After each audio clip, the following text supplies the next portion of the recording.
Good evening friends. Bhagyanagar pyramid spiritual societies ఆధ్వర్యంలో మనం ప్రతిరోజు చక్కగా ఒక మాస్టర్ తోటి సజ్జన సాంగత్యం చేసుకుంటున్నాం.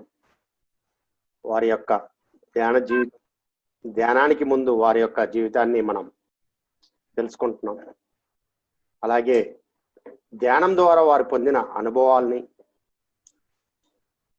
వారి యొక్క ధ్యానం యొక్క అనుభవ సారాన్ని, అలాగే ఆ జ్ఞానాన్ని, ఆధ్యాత్మిక జ్ఞానాన్ని కూడా మనం ఎంతో అద్భుతంగా తెలుసుకుంటున్నాం ప్రతిరోజు. మరి అలాగే వారాంతంలో శనివారం, ఆదివారం పిరమిడ్ స్పిరిచువల్ సొసైటీస్లో పత్రిజీ ప్రత్యేకంగా కొంతమందిని సెలెక్ట్ చేస్తూ ఉంటారు.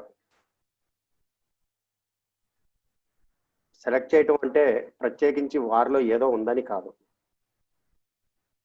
పిరమిడ్ స్పిరిచువల్ సొసైటీస్ మూవ్మెంట్ యొక్క ఆవిర్భావం దగ్గర నుంచి వారు ఎంతో కృషి చేశారు మూవ్మెంట్కి. వారి జిల్లాల్లో మరి వారు తెలుసుకుని వారి జిల్లాల్లో వారు ఎంతో ధ్యాన ప్రచారాలను చేశారు. ఒక వృత్తిలో ఉంటూ కూడా మరి ఆ ధ్యానాన్ని చేస్తూ వచ్చారు. ప్రచారాన్ని ఎంతో మందికి తెలియచేసి ఎన్నో క్లాసులను కండక్ట్ చేసి మరి ఎంతో మందికి జ్ఞానాన్ని పంచుతూ ఉండేవారు. అటువంటి మాస్టర్స్ మనకి ఎంతో మంది ఉన్నారు. వారికి మరి ఆ రోజుకి ఈ రోజుకి అదే గౌరవం ఇస్తారు పత్రి గారు. ఎంతో మంది వస్తూ ఉంటారు, సొసైటీలో వెళ్తూ ఉంటారు. కానీ వారు నమ్మిన సిద్ధాంతానికి కట్టుబడి సరి అయిన ఆ ధ్యానం, ఆ జ్ఞాన స్థితిలో ఉంటూ వారు ఆ సత్య మార్గంలో ప్రయాణం చేస్తూ ఉంటారు. మరి అటువంటి కోవలో కొద్ది మంది మాత్రమే ఉన్నారు నిజానికి. అంటే ఎవరైతే గురువు గారి యొక్క పూర్తి స్థాయి ఆ జ్ఞానాన్ని పొందారో, వారు చెప్పింది సత్యం అని చెప్పి పూర్తిగా నమ్మి వారు చెప్పిన మార్గంలో ప్రయాణం చేశారో, వారు ఎప్పటికీ సొసైటీని వీడి వెళ్ళరు. ఎంతో మంది గురువుల దగ్గరికి వెళ్ళి ఉండొచ్చు కాక, ఎంతో మందిని చూసి ఉండొచ్చు, ఎన్నో ఆధ్యాత్మిక పుస్తకాలు చదివి ఉండొచ్చు ఎంతో మంది గురువులు. కానీ పత్రిజీ చూపించిన బాట సత్యం అని చెప్పి తెలుసుకున్న వారు కొద్ది మంది మాత్రమే. అటువంటి వారిలో మనం వారాంతరాల్లో అటువంటి యొక్క మాస్టర్స్ని మనం పిలుచుకుని వారి యొక్క ధ్యాన అనుభవాల్ని, అంటే వారి ప్రయాణాన్ని, పిఎస్ఎస్ మూమెంట్లో వారి యొక్క ప్రయాణం, పత్రిజీతో ఉన్న ప్రయాణాన్ని మనం వారి నోటి వెంట వింటున్నాం గత కొద్ది వారాలుగా. మరి అటువంటి వారిని ఈరోజు కూడా మనం ఆహ్వానించుకున్నాం. మరి వారిని ఆహ్వానించవలసిందిగా లక్ష్మీ మేడం గారిని కోరుతున్నాను. Thank you sir. Pyramid spiritual society వ్యవస్థాపకులు బ్రహ్మశ్రీ పితామహ పత్రిజీ గారికి నమస్కరిస్తూ, మరి భాగ్యనగర్ నిర్వహిస్తున్నటువంటి ఈ జూమ్ సెషన్స్ కి లో పాల్గొంటున్న మిత్రులందరికీ స్వాగతం పలుకుతూ, మరి ఈ రోజు ఒక గొప్ప మాస్టర్, చాలా చాలా గ్రేట్ మాస్టర్ మన ముందుకు వచ్చారు. మరి ఆవిడ గురించి చెప్పుకోవాలి అంటే,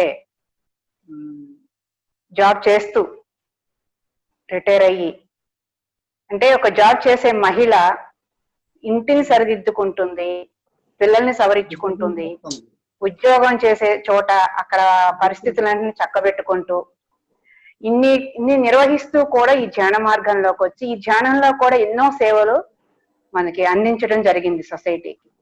మరి మన ఆంధ్ర, తెలంగాణ, తెలుగు రాష్ట్రాల్లో మొట్టమొదటి పిరమిడ్ హౌస్ అంటే రాజమండ్రి కల్పనామూర్తి గారిదే.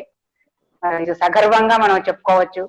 అంటే పిరమిడ్ హౌస్ యొక్క విశిష్టతను తెలుసుకొని ఆ రోజుల్లోనే వాళ్ళు దాన్ని నిర్మించటం అనేది చాలా ఆనందదాయకమైన విషయం. బ్యాక్గ్రౌండ్ లో కనిపిస్తుంది అది మేడంకి.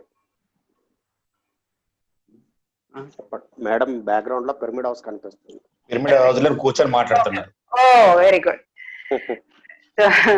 మరి చుట్టూ ఎన్నో మొక్కలు, ఆవిడకి గార్డెన్ కూడా ఎంతో ఇష్టం. మరి ఎన్నో సేవలు అందించారు. లాస్ట్ ఇయర్ మరి జరిగినటువంటి మహిళా క్షేణ మహాచక్రంలో వాళ్ళు అందించిన సర్వీసుల్ని, సేవల్ని గుర్తించి మరి పత్రి గారు ధ్యాన విద్వన్మణి అనే బిరుదునిచ్చి సత్కరించుకోవటం మనకెంతో స్ఫూర్తిదాయకం. ఇప్పుడున్న మహిళలందరికీ కూడా కల్పనామూర్తి గారు ఎంతో స్ఫూర్తిదాయకం. మరి అలాంటి గ్రేట్ మేడం. ఇంకో విశిష్టత కూడా ఉంది, మేడం గారు పాటలు కూడా చాలా బాగా పాడతారు, సంగీతం కూడా ఎంతో బాగా నేర్చుకున్నారు. మరి ఇలాంటి గొప్ప క్వాలిటీస్ ఉన్నటువంటి గ్రేట్ మేడంతో ఈ రోజు అనుభవాలు మనం పంచుకోవటం మన అదృష్టంగా భావిస్తూ మరి కల్పనామూర్తి గారిని ఇన్వైట్ చేసుకుందాం. ప్లీజ్ వెల్కమ్ మేడం కల్పనామూర్తి గారు. నమస్తే మేడం. నమస్తే అమ్మా.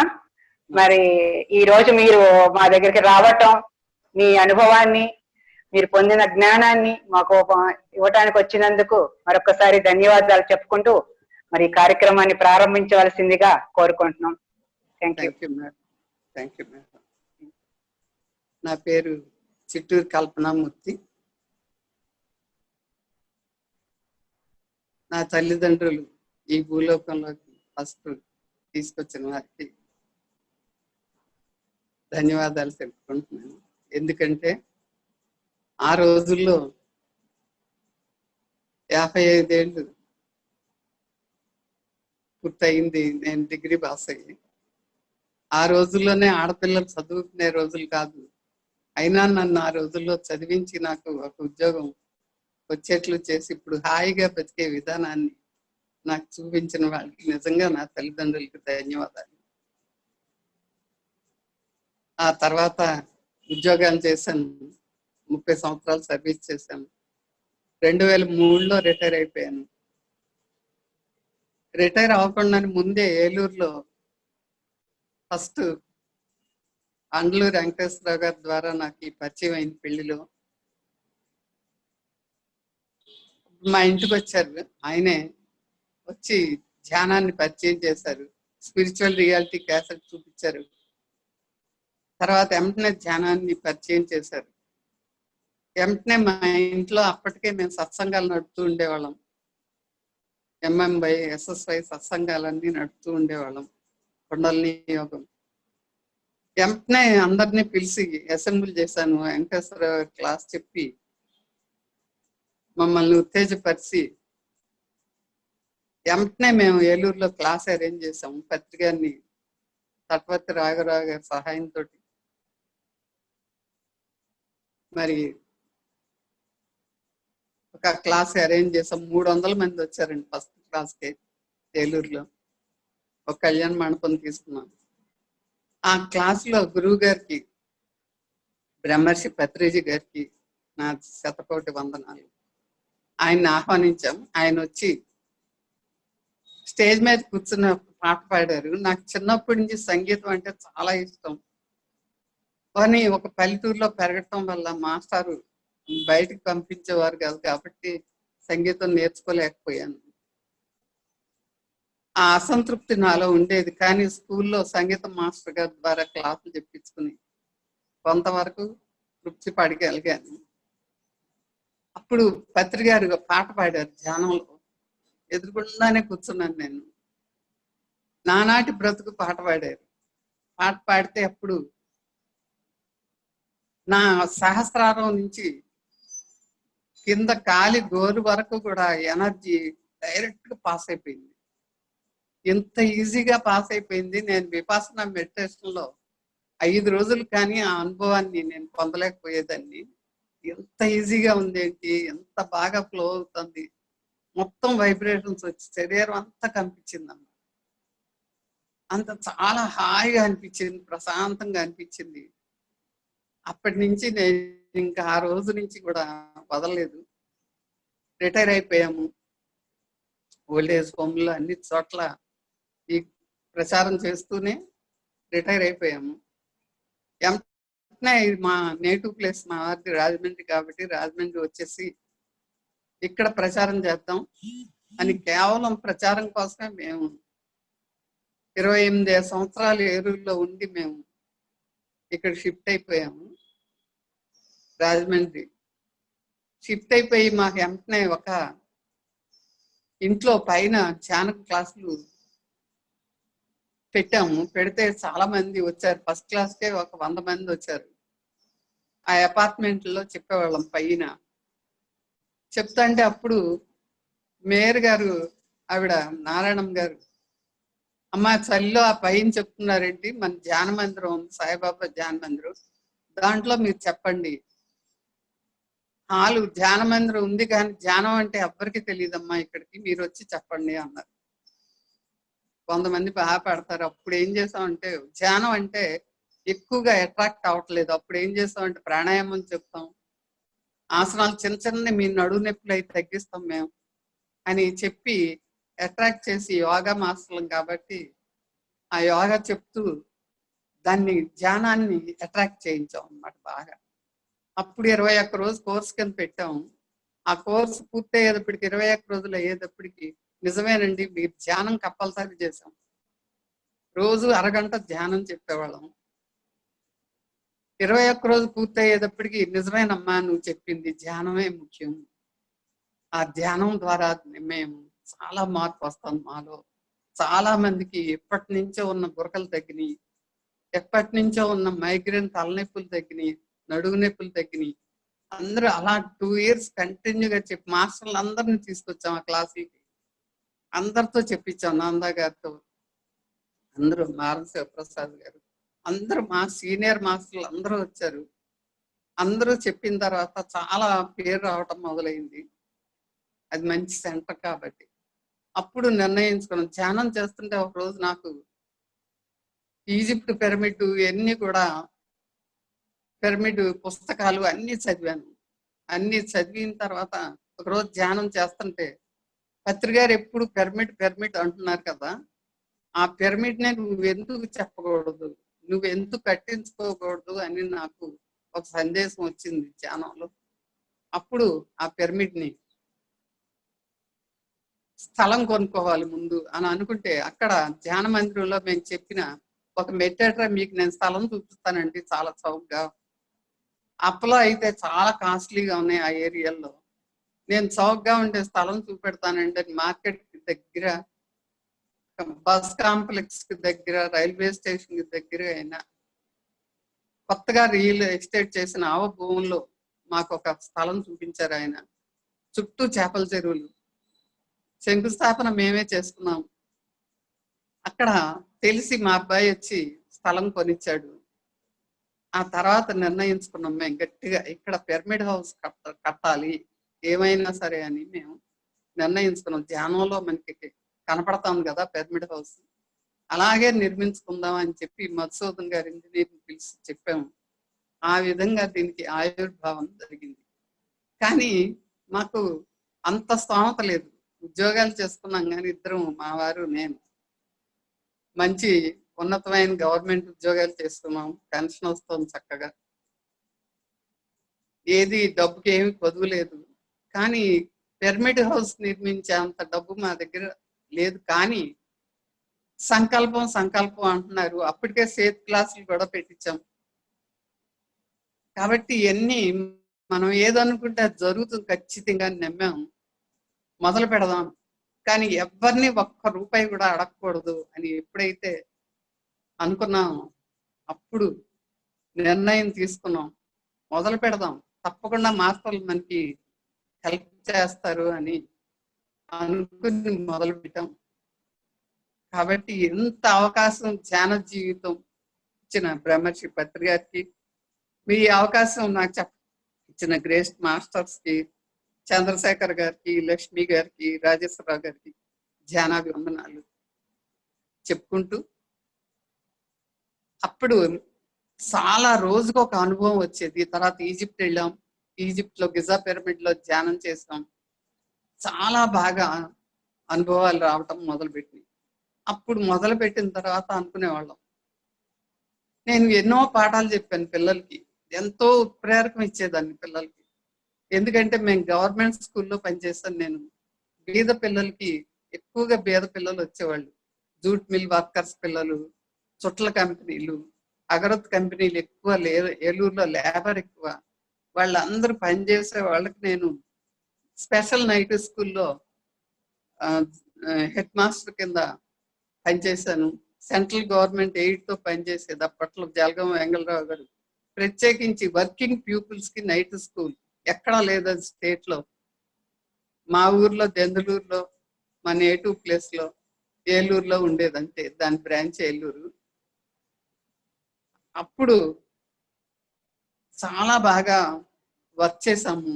100% తీసుకొచ్చేవాళ్ళం 7th క్లాస్. ఎంతో బాగా వర్క్ చేసేవాళ్ళం. పిల్లల్ని చూస్తే మంచి హుషారు వచ్చేది అనమాట. అంత బాగా చేసేవాళ్ళు. అప్పుడు నాకు అనిపించింది అనమాట, ఓహో, అప్పట్లోనే అనిపించింది. ఈ పిరమిడ్ హౌస్ ఎప్పుడైతే మొదలు పెట్టామో చాలా ప్రేరణ. మెడిటేషన్ కంపల్సరీ రోజు చేసేవాళ్ళం. ఈ స్థలంలో అందరి చేత తీసుకొచ్చి క్లాస్లోంచి ఈ స్థలంలో మెడిటేషన్ చేయించేవాళ్ళం. బాగా అలా చేస్తూ ఉన్నప్పుడు సంకల్ప బలం బాగా పెరిగింది. తప్పకుండా జరుగుతుంది ఇది. ఎవరిని ఒక్క రూపాయి అడగకుండా సొంతంగా మనం కట్టాలి. మా అబ్బాయిని కూడా అడగకూడదు, అస్తమానం అడిగితే బాగుంది అని మొదలు పెట్టాం. మాకున్న పెన్షన్లు ఇద్దరికి డబ్బులు వచ్చినాయి, రిటైర్మెంట్. వాటిలతో మొదలు పెట్టాం కన్స్ట్రక్షన్. కారు కూడా అమ్మేశాం కనీసం ఇక్కడ పరంగా జరగటానికి. తర్వాత ఏది అడ్డు రాలేదు మాకు. అందరూ మాస్టర్లు అందరూ వాళ్ళ సంకల్పంతో మాకు చాలా సహాయం చేశారు. గురువు గారు ఎప్పుడు మాకు ప్రోత్సాహం ఇస్తూ ఉండేవాళ్ళు. కత్రి గారు ఎప్పుడు వస్తూ ఉండేవాళ్ళు పిరమిడ్ హౌస్ కి నిర్మాణం జరిగేటప్పుడు. అలా జరుగుతూ ఉన్నప్పుడు నాకు అనిపించింది అనమాట ఒక రోజు. ఎందుకంటే ఇక్కడ మనకి ఎప్పుడు ఒక స్టోరీ గుర్తుకొచ్చేది నాకు. ఇక్కడ దాదాసాహెబ్ ఫాల్కే అవార్డు ఎలా వచ్చింది అది గుర్తుకొచ్చేది. సినిమాలు కూడా చాలా ఇష్టం చూసేదాన్ని. నాగేశ్వరరావు సినిమాలు, ఎన్టీఆర్ సినిమాలు బాగా చూసేవాళ్ళం. మా కొలీగ్ మేమందరం లేడీసే వర్క్ చేసేవాళ్ళం. అందరం కలిసి వెళ్ళిపోయేవాళ్ళం. ఏలూరులో నడిచే వెళ్ళిపోయేవాళ్ళం. అప్పుడు అనిపించింది అనమాట, సాహెబ్ ఫాల్కే అవార్డులు ఇచ్చేవాళ్ళు.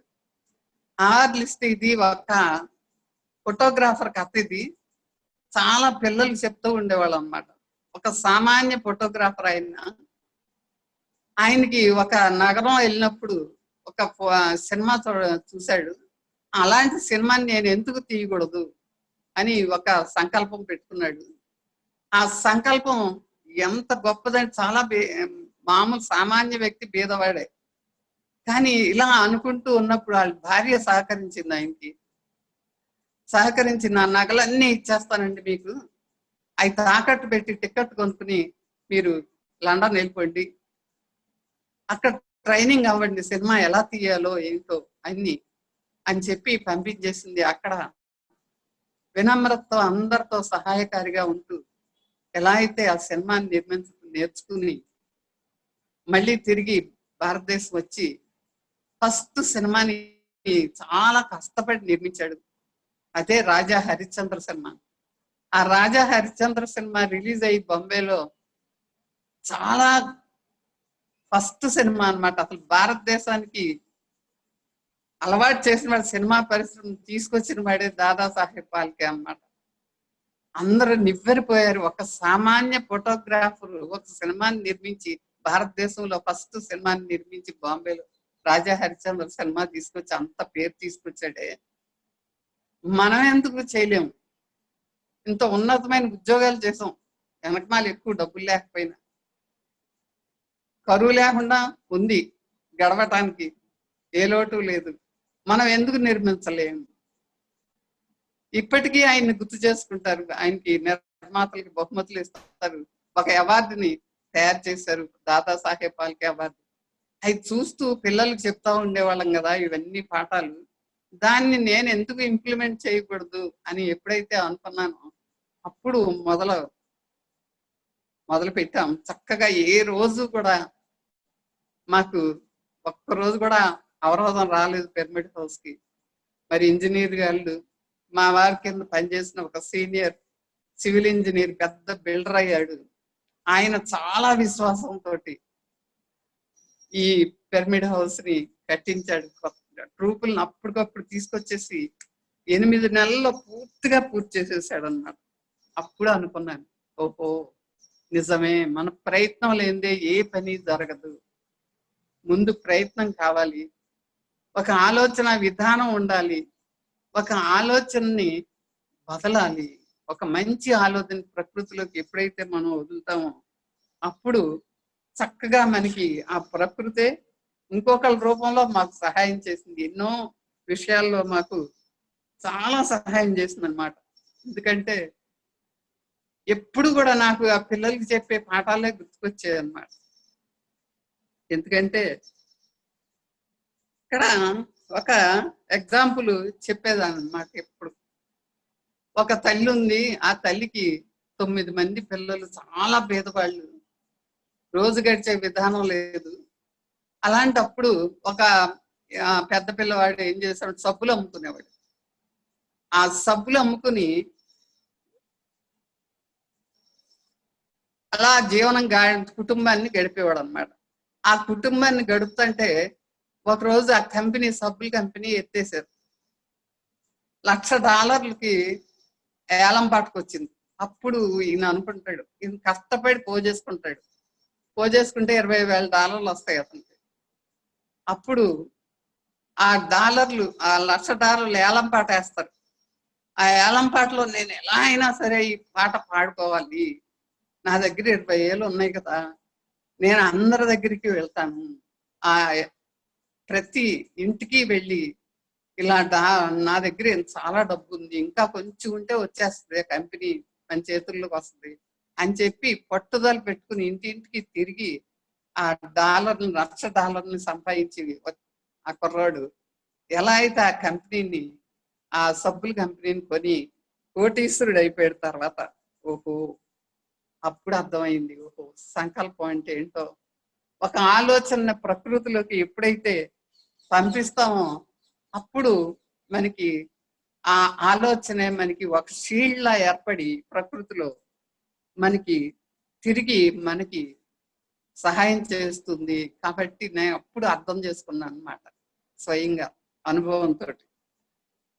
ఒక థాట్ను కనుక మనం ఎప్పుడైతే ప్రకృతిలో పంపిస్తామో అది మన ద్వారా అవ్వచ్చు, లేకపోతే మన ద్వారా ఇంకొకళ్ళ ద్వారా మనకి హెల్ప్ జరగవచ్చు అనేది నాకు అనుభవంతో అర్థమైంది. ఆ విధంగా పిల్లలకి చెప్పే స్టోరీలు అన్నీ గుర్తుకొచ్చాయి అన్నమాట. అలా గుర్తుకొచ్చి ఓహో ఇన్ని కథలు చెప్పేదాన్ని కదా పిల్లలకి ప్రతిరోజు, నేనే ఎందుకు వెనకబడుతున్నాను, ఎందుకు నేను అధైర్యపడుతున్నాను అని ఎప్పటికప్పుడు అవన్నీ గుర్తు తెచ్చుకుంటూ ముందుకెళ్తూ ఉంటే చక్కగా చాలా హెల్ప్ చేసేదన్నమాట ధ్యానం. ఆ ధ్యానం కూడా నేను ఎలా చెప్తానంటే ఎక్కువ గైడెడ్ మెడిటేషన్ చేస్తాను అందరి చేత. ఎందుకంటే ఇక్కడ ఎక్కువగా పల్లెటూళ్ళ నుంచి, లంకల్లోంచి, బాగా లంకల్లోకి లోపలికి వెళ్ళి చెప్పేవాళ్ళం. వాళ్ళే మాకు పిల్లల్లాగా సహాయం చేశారు. ఏ పని వచ్చినా వచ్చేసేవాళ్ళు, అరేంజ్ చేయాలంటే క్లాసు వచ్చేసేవాళ్ళు, పల్లెటూళ్ళ నుంచి వచ్చి హెల్ప్ చేసేవాళ్ళు నాకు. మాకు ఇలా ఉంటూ ఉండగానే పల్లెటూర్లు బాగా లంకల్లోకి వెళ్ళి అందరికీ చెప్పేవాళ్ళు. చెప్పడం మొదలు పెట్టాం క్లాసులు. ఒక కార్ తీసుకున్నాం, కార్ ఉంది ఆల్రెడీ, మేము ఇక్కడికి వచ్చేప్పటికి ఒక మాస్టర్లే వచ్చి హెల్ప్ చేసేవాళ్ళు డ్రైవింగ్ లో. ఇక పల్లెటూర్లు వెళ్ళి చెప్పేవాళ్ళం, బాగా వాళ్ళతో చెప్పించేవాళ్ళం, మేము చెప్పేవాళ్ళం అన్నమాట. ఎప్పుడైతే ఇలా చెప్పడం మొదలు పెట్టామో అప్పుడు వాళ్ళ నుంచే వాళ్ళకి ఎన్నో జబ్బులు తగ్గడం మొదలుపెట్టి, ఓహో ఇది ఎలా తగ్గింది అనేది ఒక్కొక్క ఊర్లో ఒక్కొక్క అనుభవం వచ్చేదన్నమాట. వీళ్ళకి ఏ విధంగా అయితే తగ్గింది. అప్పుడు పత్రిక చెప్పారు, అందరూ తగ్గుతున్నాయి అంటున్నారండి, భలే తగ్గుతున్నాయండి రోగాలు అని అంటే అప్పుడు అన్నారు పత్రిక గారు, అమ్మ నువ్వు వాళ్ళు చెప్పింది వెంటనే ఓపికగా, అసలు వినేవాళ్ళు లేడు, ఎవరు జబ్బులు చెప్తే ఎవడు వినేవాళ్ళు లేడు ఈ రోజులు. నువ్వు ఓపికగా వింటున్నావు వాళ్ళ జబ్బులు, అప్పుడే సగం తగ్గిపోద్ది వాళ్ళకి. తర్వాత నువ్వు ధ్యానం చేయించుతున్నావు, దగ్గరుండి చెప్తున్నావు, కాబట్టి అందుకే తగ్గుతున్నాయమ్మా అని చెప్పారు. ఓహో నిజంగానే అప్పుడు అర్థమైంది అనమాట, ఓపికగా సహనంతో చెప్పాలన్నమాట. ఒక బౌద్ధ భిక్షువు ఒక ఊర్లో భిక్షాటన చేస్తూ ఉంటాడు. ఆ బౌద్ధ భిక్షువు భిక్షాటన చేస్తూ ఉంటే ఒక ఇంట్లో పెద్ద గొడవ వినపడతా అప్పుడు ఆ లైట్లు వెలుగున్నాయి ఇంట్లో, గొడవ వినపడుతుంది. ఏంటా గొడవ వినపడుతుందని ఇంటి ముందు నుంచుని వింటూ అలా ఉన్నాడు అన్నమాట. అలా వింటూ ఉంటే ఆ ఇంట్లో ఆవిడ కోడలు చాలా పెద్ద గొంతుకుతోటి వాదనలు చేస్తూ అందరిని డామినేట్ చేస్తూ తిడుతుంది అనమాట. అవన్నీ విన్నాడు ఓపిగ్గా. విని తలుపు తట్టి ఆవిడని అడిగాడు అనమాట. అమ్మ ఒక్కసారి భిక్షాందేహి అని అంటే తలుపు తీసి అడిగింది ఎవరో వచ్చారని. అప్పుడు అమ్మ నేను ఒక్క మాట చెప్తాను, నా మాట వింటావా అంటాడు ఆ బౌద్ధ భిక్షు. అంటే వింటాను. అలా నమ్రతతో, అంత కోపంతో ఊగిపోయే మనిషిని కూడా నమ్రత నెమ్మదిగా చక్కగా అడిగితే ఆవిడ స్టన్ అయిపోతుంది అనమాట. ఆయన చూసేటప్పటికే సగం ఉద్రేకం భయం తగ్గిపోతుంది. కూర్చుంటుంది. కూర్చుని అమ్మాయి ఈ ప్రపంచంలో చాలా రకాల భార్యలు ఉన్నారు, నీకు తెలుసా అని అడుగుతాడు. అక్కడ చూడు ఎన్ని రకాల భార్యలు ఉన్నారంటే ఈ ప్రపంచంలో. వాదక భార్య. వాదక భార్య అంటే వాదిస్తూ ఉంటుంది అనమాట. నేనే గొప్పదాన్ని, ఈ ఇంట్లో అందరూ నన్నే మెచ్చుకోవాలి అని వాళ్ళ భర్తని అందరినీ వాదనలు పోతూ ఎక్స్ట్రీమ్ గా నేనే పెద్ద గొప్ప అని చెప్పుకుంటా ఉంటుంది అనమాట. ఇంకొక భార్య అంటుంది భర్త ఎంతో కష్టపడి తెస్తాడు, చిన్న కళలు వేసుకుని బొమ్మలు వేసుకుని అమ్ముకుని ఎంతో రోజంతా కష్టపడి చిన్న సంపాదన తీసుకొస్తే గంటలో ఖర్చు పెట్టేస్తుంది భార్య. విలువ తెలియదు, ఎందుకంటే ఇంట్లో ఉంటుంది కాబట్టి ఎంత కష్టపడుతున్నాడు. ఆ విధంగా భర్తను బాధిస్తుంది. ఇంకొక ఆవిడ చాలా మంచం దిగదు, కాఫీ కూడా అందించాలి, అందరూ అందించాలి, అందరిని పని వాళ్ళ కింద చూస్తుంది. ఈ విధంగా ఇన్ని రకాలైనటువంటి భార్యలు, వాదక భార్యలు, బోరక భార్యలు, తర్వాత అయ్య భార్య అంటే అమ్మ బిడ్డ సంపాదన అంతా తన కుటుంబం మాత్రమే చూసుకుంటుంది, ఇంకెవరిని చూడదు, పక్కన వాళ్ళని కూడా చూడదు. తర్వాత భగిని భార్య అని ఉంది. ఆ భగిని భార్య ఏం చేస్తుందంటే ఎవరో ఒక్కళ్ళని ఎంచుకుంటుంది, అన్ననో చెల్లెల్లో అక్కనో అమ్మనో ఎవరినో ఒక్కళ్ళని ఎంచుకుని వాళ్ళు చెప్పిన మాట ఏంటది, ఇంకెవ్వరు చెప్పినా చెడ్డ చెప్పినా ఏంటది, మంచి చెప్పినా ఏంటుంది, విచక్షణ జ్ఞానం లేదు ఆవిడ, ఎవరు చెప్పినా ఇంటూ ఉంటుంది. అది బోరక భార్య, భగిని భార్య. ఈ భగిని భార్య ఉందమ్మా. తర్వాత మైత్రి భార్య ఉంది, అందరితో చక్కగా స్నేహం చేస్తుంది, చిన్ననాటి స్నేహితులతో అందరితో మాట్లాడుతుంది, చక్కగా సంపాదించి అందరికి పంచుద్ది. మరి మైత్రి భార్య ఉంది. మరి ఆఖరిగా ఇంకో రకం భార్య ఉంది, దాసి భార్య. ఎంతో వినమ్రతతో ఉంటూ, భర్తకి వినమ్రతతో ఉంటూ, వచ్చిన సంపాదన చక్కగా క్రమశిక్షణగా ఖర్చు పెట్టుకుంటూ, అత్తమామలను చక్కగా చూసుకుంటూ, సేవ చేసుకుంటూ, పిల్లల్ని చూసుకుంటూ ఈ దాసి భార్య ఉందమ్మా. ఈ 7-8 రకాల భార్యల గురించి చెప్పాను కదా నీకు. మరి నువ్వు దేనికి పోలుతావు, నువ్వు ఏ తెగలోకి వస్తావు అని అడిగాడు. అప్పుడు ఆవిడ వెంటనే నెమ్మదిస్తుంది. ఆవిడ చెప్పిన మాటలన్నీ వింటుంది, ఆయన చెప్పిన మాటలన్నీ ఆఖరికి అంటుంది, ఆహా దాసి భార్య కరెక్ట్ అండి, నేను దాసి భార్యగానే ఉంటాను ఇక నుంచి అని చెప్తుంది. ఎప్పుడైతే అప్పుడు అర్థమవుతుంది మనకి, మనం ఎప్పుడైతే ఎంత భయంతో వచ్చినా, ఎంత రోగిస్తూ వచ్చినా నువ్వు ప్రశాంతంగా కూర్చోబెట్టి ఆవిడ బాధలు విని, అలా కాదమ్మా ఇలా అయితే బాగుంటుంది, నువ్వు ధ్యానం చెయ్యి. ధ్యానం అంటే శ్వాస మీద ధ్యాస. ఆ శ్వాస మీద సహజ సిద్ధంగా జరిగే నీ శ్వాసని నువ్వు గమనిస్తూ ఉంటే హాయిగా ప్రశాంతమవుతావు. ఎప్పుడైతే నువ్వు ప్రశాంతమవుతావో నీ నాడీ మండలం మొత్తం ప్రశాంతం అవుతుందమ్మా. చూడు, మన పెద్దలు చెప్తారు, ముక్కు మూసుకుంటే మూడు క్షణాలు రా క్షణభంగురం జీవితం అని చెప్తారు కదా మన పెద్దలు. ముక్కు మూసుకోగానే నీ అవయవాలన్నీ అయిపోతాయి, గుండె, ఊపిరితిత్తులు అన్ని పనిచేయటం అయిపోతాయి కదా, క్షణభంగురం జీవితం అని చెప్తున్నారు కదా. మరి నీ కారుకి పెట్రోల్ ఎంత ముఖ్యమో నీ శరీరం నడవటానికి కూడా శ్వాస అంత ముఖ్యం. నీ అవయవాలకి పెట్రోల్లా పనిచేస్తుంది ఆ శ్వాస. అలాగే నువ్వు పని చేయాలి కదా, ఆ పని చేయడానికి శక్తి నీ ఆహారం నుంచి వస్తుంది. మరి పని చేయించే వాళ్ళు ఎవరో వాళ్ళు ఉండాలి కదా, ఆ పని చేయించే వాళ్ళు ఎవరు అడిగితే వాళ్ళు దేవుడు అని చెప్తారు అన్నమాట. ఎందుకంటే వాళ్ళు దైవత్వంలో ఇప్పుడు దాకా దేవుడి గురించి పెద్దల ద్వారా విని విని ఉన్నారు కాబట్టి, పూజ భజన స్తోత్రం జపం యజ్ఞం యాగాల్లో ఉన్నారు కాబట్టి అవే గుర్తుకొస్తాయి. ఓహో అదే నిజమే, ఈ సృష్టి అంటే పంచభూతాలే. ఆ పంచభూతాల్లో వాయుతత్వం ముఖ్యమైంది, శ్వాసే ముఖ్యం. ఆ శ్వాస వల్లే ఈ సృష్టిలో ప్రతి 87 లక్షల జీవరాశులు పనిచేస్తున్నాయి. కానీ పనిచేయించే వాళ్ళు ఒకరు ఉన్నారు. అదే ఆధ్యాత్మికంగా మనకి పెద్దలు ఏం చెప్పారంటే, పూజ భజన నేర్పించి దాని ద్వారా దైవానికి అటాచ్ అవటం నేర్పించారు. కానీ సైన్స్ ఒప్పుకోదు. సైన్స్ ఏం చెప్తుందంటే, దేవుణ్ణి చూపించలేవు కాబట్టి నమ్మదు. అప్పుడు పరిశోధనలు చేసుకుని ఈ సృష్టి అంతా ఒక శక్తితో నడుస్తుంది, దాన్నే దైవం అన్నారు. ఆ శక్తి ఆకాశ తత్వంలో ఈథర్ అనే పదార్థం ఉంది. ఆ ప్రతి పదార్థానికి శక్తి ఉంది. ఆ శక్తిని, ఆ కాస్మాస్ లో ఉండే శక్తిని కాస్మిక్ ఎనర్జీ, అదే మనం విశ్వశక్తి అంటున్నాము. ఆ విశ్వశక్తి నువ్వు ఎప్పుడైతే ఆలోచనలు తగ్గినాయో, నీ నాడీ మండలం మొత్తం నరాలన్నీ ప్రశాంతమైనయో, నీ మెదడు ఎప్పుడైతే ఎంటీ అయిందో అప్పుడు నీ సహస్రారం ఓపెన్ అవుతుంది.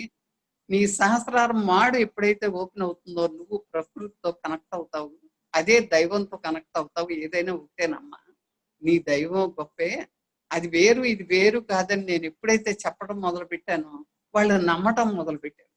దేవుడు లేడు అంటే వాళ్ళు ఒప్పుకోరు పల్లెటూరులో. కాబట్టి ఈ విధంగా వెళ్ళాను నేను, సైన్స్ పరంగా వెళ్ళటం మొదలుపెట్టి. ఓహో అప్పుడు ఆ విశ్వశక్తే దైవుడమ్మ, జీవుడే దేవుడు, దేహమే దేవాలయం. నువ్వెప్పుడు నిరంతరం శ్వాస ద్వారా ఆ విశ్వశక్తి ద్వారా నువ్వు దైవానికి కనెక్ట్ అయ్యే ఉన్నావు. జీవుడే దేవుడు, దేహమే దేవాలయం కదా, మరి పత్రిక మాను చెప్తూ ఉన్నారు కదా. కాబట్టి ఇది అప్పుడు ఎప్పుడైతే ఆ విశ్వశక్తిని మొత్తం శరీరం అంతా నాడుల ద్వారా వ్యాపించిందో, ప్రతి కణములో ఆహారము శ్వాస ఆ విశ్వశక్తి కలిసి ఎనర్జీ కింద ఫామ్ అవుతుంది. ఆ ఎనర్జీతో నేను పనులు చేయగలుగుతున్నావమ్మా, నీ అవయవాలు పనిచేస్తున్నాయి అని ఎప్పుడైతే చెప్తున్నానో వాళ్ళు చక్కగా నమ్మటం మొదలు పెట్టారు అన్నమాట. నమ్మటం మొదలుపెట్టి ధ్యానం చేయటం బాగా మొదలు పెట్టారు. మొదలు పెట్టేటప్పటికి అప్పుడు ఆ విశ్వాసం కుదిరిన తర్వాత కూర్చోబెట్టి నేను ధ్యానం చేయించి అప్పుడు పాటలు పాడటం మొదలు పెడతాను. ఒక్క పాట ఎలా అంటే, వాళ్ళకి మనం ఏదో గొప్ప సంస్కృతం పాటలు అవి పాడతామంటే వాళ్ళకి అర్థం కాదు. అందుకని నేను చేసిన చిన్న చిన్న పాటలు చక్కగా పాడేది అన్నమాట. మనసు మాయ మరలించగా, తనువు తీపి తొలగించగా, మార్గమొక్కటే ధ్యాన సాధనం, అందుకోండి ఈ సందేశం. ఓ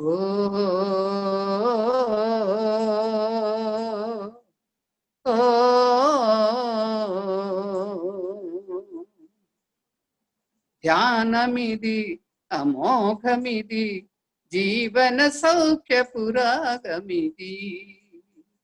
ధ్యానమిది అమోఘమిది, జీవన సౌఖ్య పురాగమిది.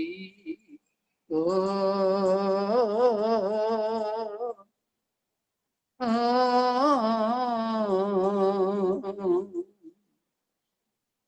మనసు నిశ్చలం మాట నిర్మలం, యోగుల చరితం పరమ పావనం. మనసు నిశ్చలం మాట నిర్మలం, యోగుల చరితం పరమ పావనం. జగతి కల్మషం క్షాళన చేయగా, గంగా సూర్యో జ్ఞాన ప్రవాహం. ధ్యానమిది అమోఘమిది, జీవన సౌఖ్య పురాగమిది. ఓ ఓ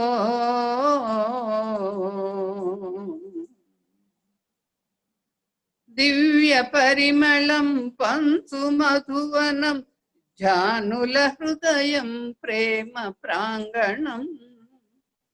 దివ్య పరిమళం పంచు మధువనం జానుల హృదయం ప్రేమ ప్రాంగణం.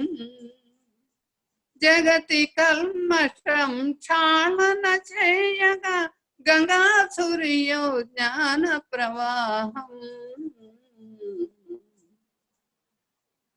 ధ్యానమిది అమోఘమిది జీవన సౌఖ్యపు సారమిది. ఓ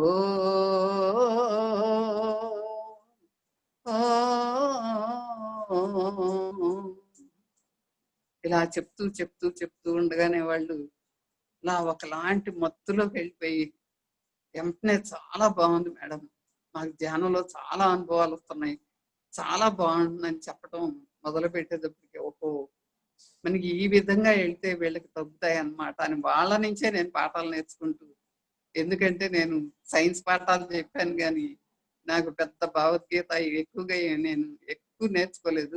టూకీగా తెలుగు పుస్తకాల్లో వచ్చిన కథలు మాత్రమే తెలుసు. ఆ విధంగా మరి ముందుకు వెళ్తూ వెళ్తూ అనేక ఊళ్ళల్లో బాగా ప్రచారం చేసాం. మరి ఈ విధంగా మనకి ఒక పెద్ద పిరమిడ్ రావాలి ఇక్కడ అని ఎప్పుడైతే సంకల్పం చేశారో బ్రహ్మర్షి పత్రి గారు, దానికి మీరందరూ సహాయం చేయాలి, మీరందరూ ఉత్తేజపరచాలి, ఇక్కడ రావాలి అనుకున్నప్పుడు ఫస్ట్ పాత్ర నాదే ఉంటుంది. ప్రతి డొనేషన్ లోను నాకున్నంతలోనే ఫస్ట్ డొనేషన్ ఇచ్చేదాన్ని, ఫస్ట్ నేనే ఇస్తాను. అలా ఇచ్చి చాలా తిరిగాము. చాలా ఎలా వచ్చిందో మరి రిటైర్మెంట్ అయిపోయినాక, మరి ఇప్పుడు నాకు 74వ సంవత్సరం అయినా సరే నేను ఎప్పుడు వయసు అసలు చెప్పడం నాకు ఇష్టం ఉండేది కాదు, కానీ ఇప్పుడు వయసు ఎక్కువ చెప్తే గౌరవం పెరుగుతుందని ఇప్పుడు చెప్పడం మొదలు పెట్టాను.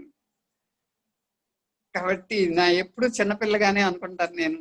అలా పిల్లలతోటే డాన్సులు చేసుకుంటాను, పిల్లలతోటి ఆటలాడతాను, అన్ని చాలా ఎప్పుడు యవనంలో ఉన్నట్టుగానే ఫీల్ అవుతాను నేను. ఎప్పుడు నీరసం అనేది నాకు రాదు ఎక్కువగా.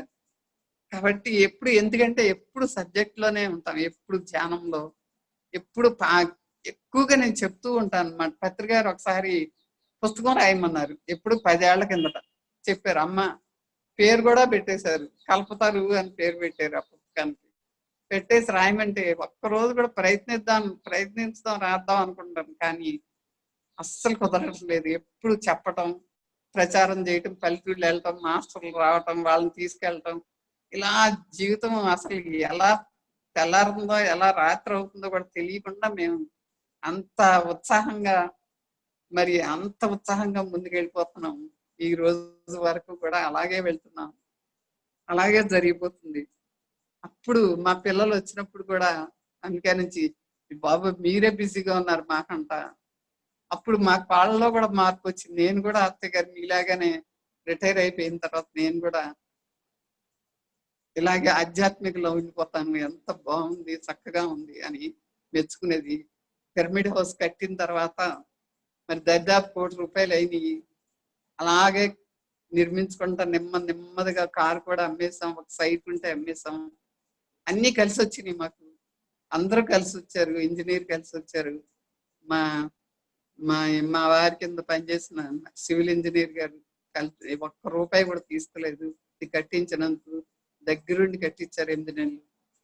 అలాగా చాలా ఉత్సాహంతో విశ్వాసంతో అందరూ కూడా మాకు సహాయం చేశారు.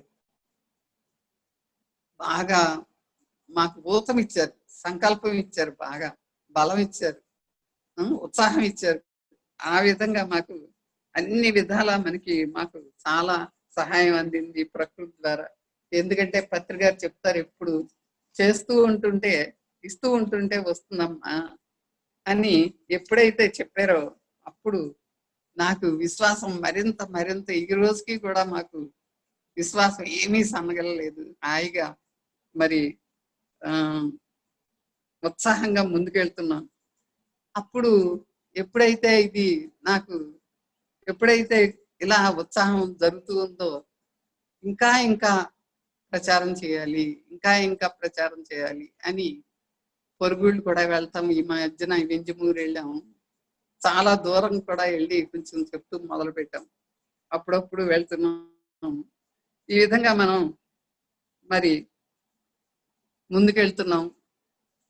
ఆ విధంగా సబ్జెక్ట్ పెంచుకుంటూ, పుస్తకాలు చదువుతూ, మరి సేఫ్ క్లాసులు అటెండ్ అవుతూ, మరి అప్పట్లోనే చాలా బాగా ఉత్సాహంగా పుస్తకాలు ఎక్కువగా, ఎందుకంటే పెద్దలు గారు చెప్తున్నారు ప్రతిరోజు స్వాధ్యాయం చేయాలి, మంచి పుస్తకాలు చదవాలి, ప్రతిరోజు సత్సాంగత్యం చేయాలి. సత్సాంగత్యం అంటే చెప్తాం కూడా సత్సాంగత్యమే, ధ్యానులతోటి మరి ధ్యానంలో కూర్చోవటం, ధ్యానం క్లాసులు కండక్ట్ చేయటం, ఇవన్నీ కూడా సత్సాంగత్యంలోకే వస్తాయి కదా. మరి ధ్యానం చేయటం, ఈ మూడు మన జీవితంలో ఎప్పుడైతే ప్రతిరోజు తగ్గుతాయో అప్పుడు చాలా బాగా వస్తుంది అని మనకి, నాకు జీవితం హాయిగా గడిచిపోతుందని మనకి అర్థమవుతుంది. హాయిగా ప్రశాంతంగా జరిగిపోతుంది. ఈ విధంగా జరిగిపోతూ ఉన్నప్పుడు మరి ఇంకా ఇంకా ఇంకా వశిష్ఠ గౌతమ్కి చాలా బాగా పనిచేయాలి, ఏ విధంగా అయినా సరే దాన్ని తీసుకురావాలి అన్నప్పుడు అంతో మాస్టర్స్ అందరం, ఈస్ట్ మాస్టర్స్ అందరం కలిసి దాన్ని శంకుస్థాపన చేయించాం. మరి పొలం తీసుకున్నాం, అన్ని తీసుకుని మరి పిల్లర్స్ సహా తీసుకొచ్చాం. పిల్లర్స్ సహా తీసుకొచ్చి చాలా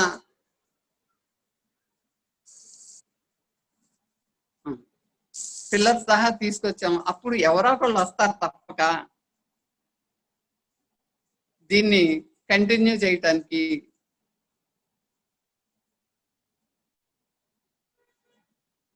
లోడింగ్ అవుతుంది. దీన్ని కంటిన్యూ చేయడానికి ఎవరో ఒకళ్ళు మాస్టర్లు వస్తారు అనుకున్నాం. మా బలం సరిపోవట్లేదు, మా సహాయం కూడా సరిపోవట్లేదు, మేము పనిచేసిన విధం కూడా. అప్పుడు లక్ష్మణరావు గారు వచ్చి దాన్ని ముందుకు తీసుకెళ్తున్నారు. మరి సర్వ విధాల ముందుకెళ్తోంది వశిష్ఠ గౌతమి పిరమిడ్ క్షేత్రం, మహాక్షేత్రం. అది ఎంత బాగుందంటే గోదావరి ఒడ్డున చాలా బాగుంది. ఈ విధంగా వెళ్తూ ఉంది. ఎలా అంటే ఎంతో మంది గోదావరి ఇది అవుతుంది చూడండి. నిండు గోదావరి కదా ఈ ధ్యానం, అందరికీ బంధువుగా ఈ ధ్యానం. నిండు గోదావరి కదా ఈ ధ్యానం, అందరికీ బంధువుగా ఈ ధ్యానం. రెండే పదాలు కదా ఈ ధ్యానం, రెండే పదాలు కదా ఈ ధ్యానం. శ్వాస గదా ధ్యాస గదా, శ్వాస గదా ధ్యాస గదా ఈ ధ్యానం. నిండు గోదావరి గదా ఈ ధ్యానం, అందరికీ బంధువుగా ఈ ధ్యానం. నాసిక్లో పుట్టె గదా ఈ గోదావరి, నాసికలో వెలిసె గదా ఈ ధ్యానం. నాసిక్లో పుట్టె గదా గోదావరి, ఈ నాసికలో వెలిసె గదా ఈ ధ్యానం. నిండు గోదావరి గదా ఈ ధ్యానం, అందరికీ బంధువుగా ఈ ధ్యానం. పిఎంసి తెచ్చగదా ఈ ధ్యానం, నా పాలిటి చింతామణి ధ్యానం. పిఎంసి తెచ్చగదా ఈ ధ్యానం, నా పాలిటి చింతామణి ధ్యానం. నిండు గోదావరి గదా ఈ ధ్యానం, అందరికీ బంధువుగా ఈ ధ్యానం. ఈ ధ్యానం హాయిగా, ఎంత హాయిగా ఉంటుందో పాటలు పాడుకుంటూ, ధ్యానం చెప్పుకుంటూ, ధ్యానం క్లాసులు చేసుకుంటూ ఇలా ఎంతో హాయిగా జరిగిపోతుంది నా జీవితం. అలాగే మరి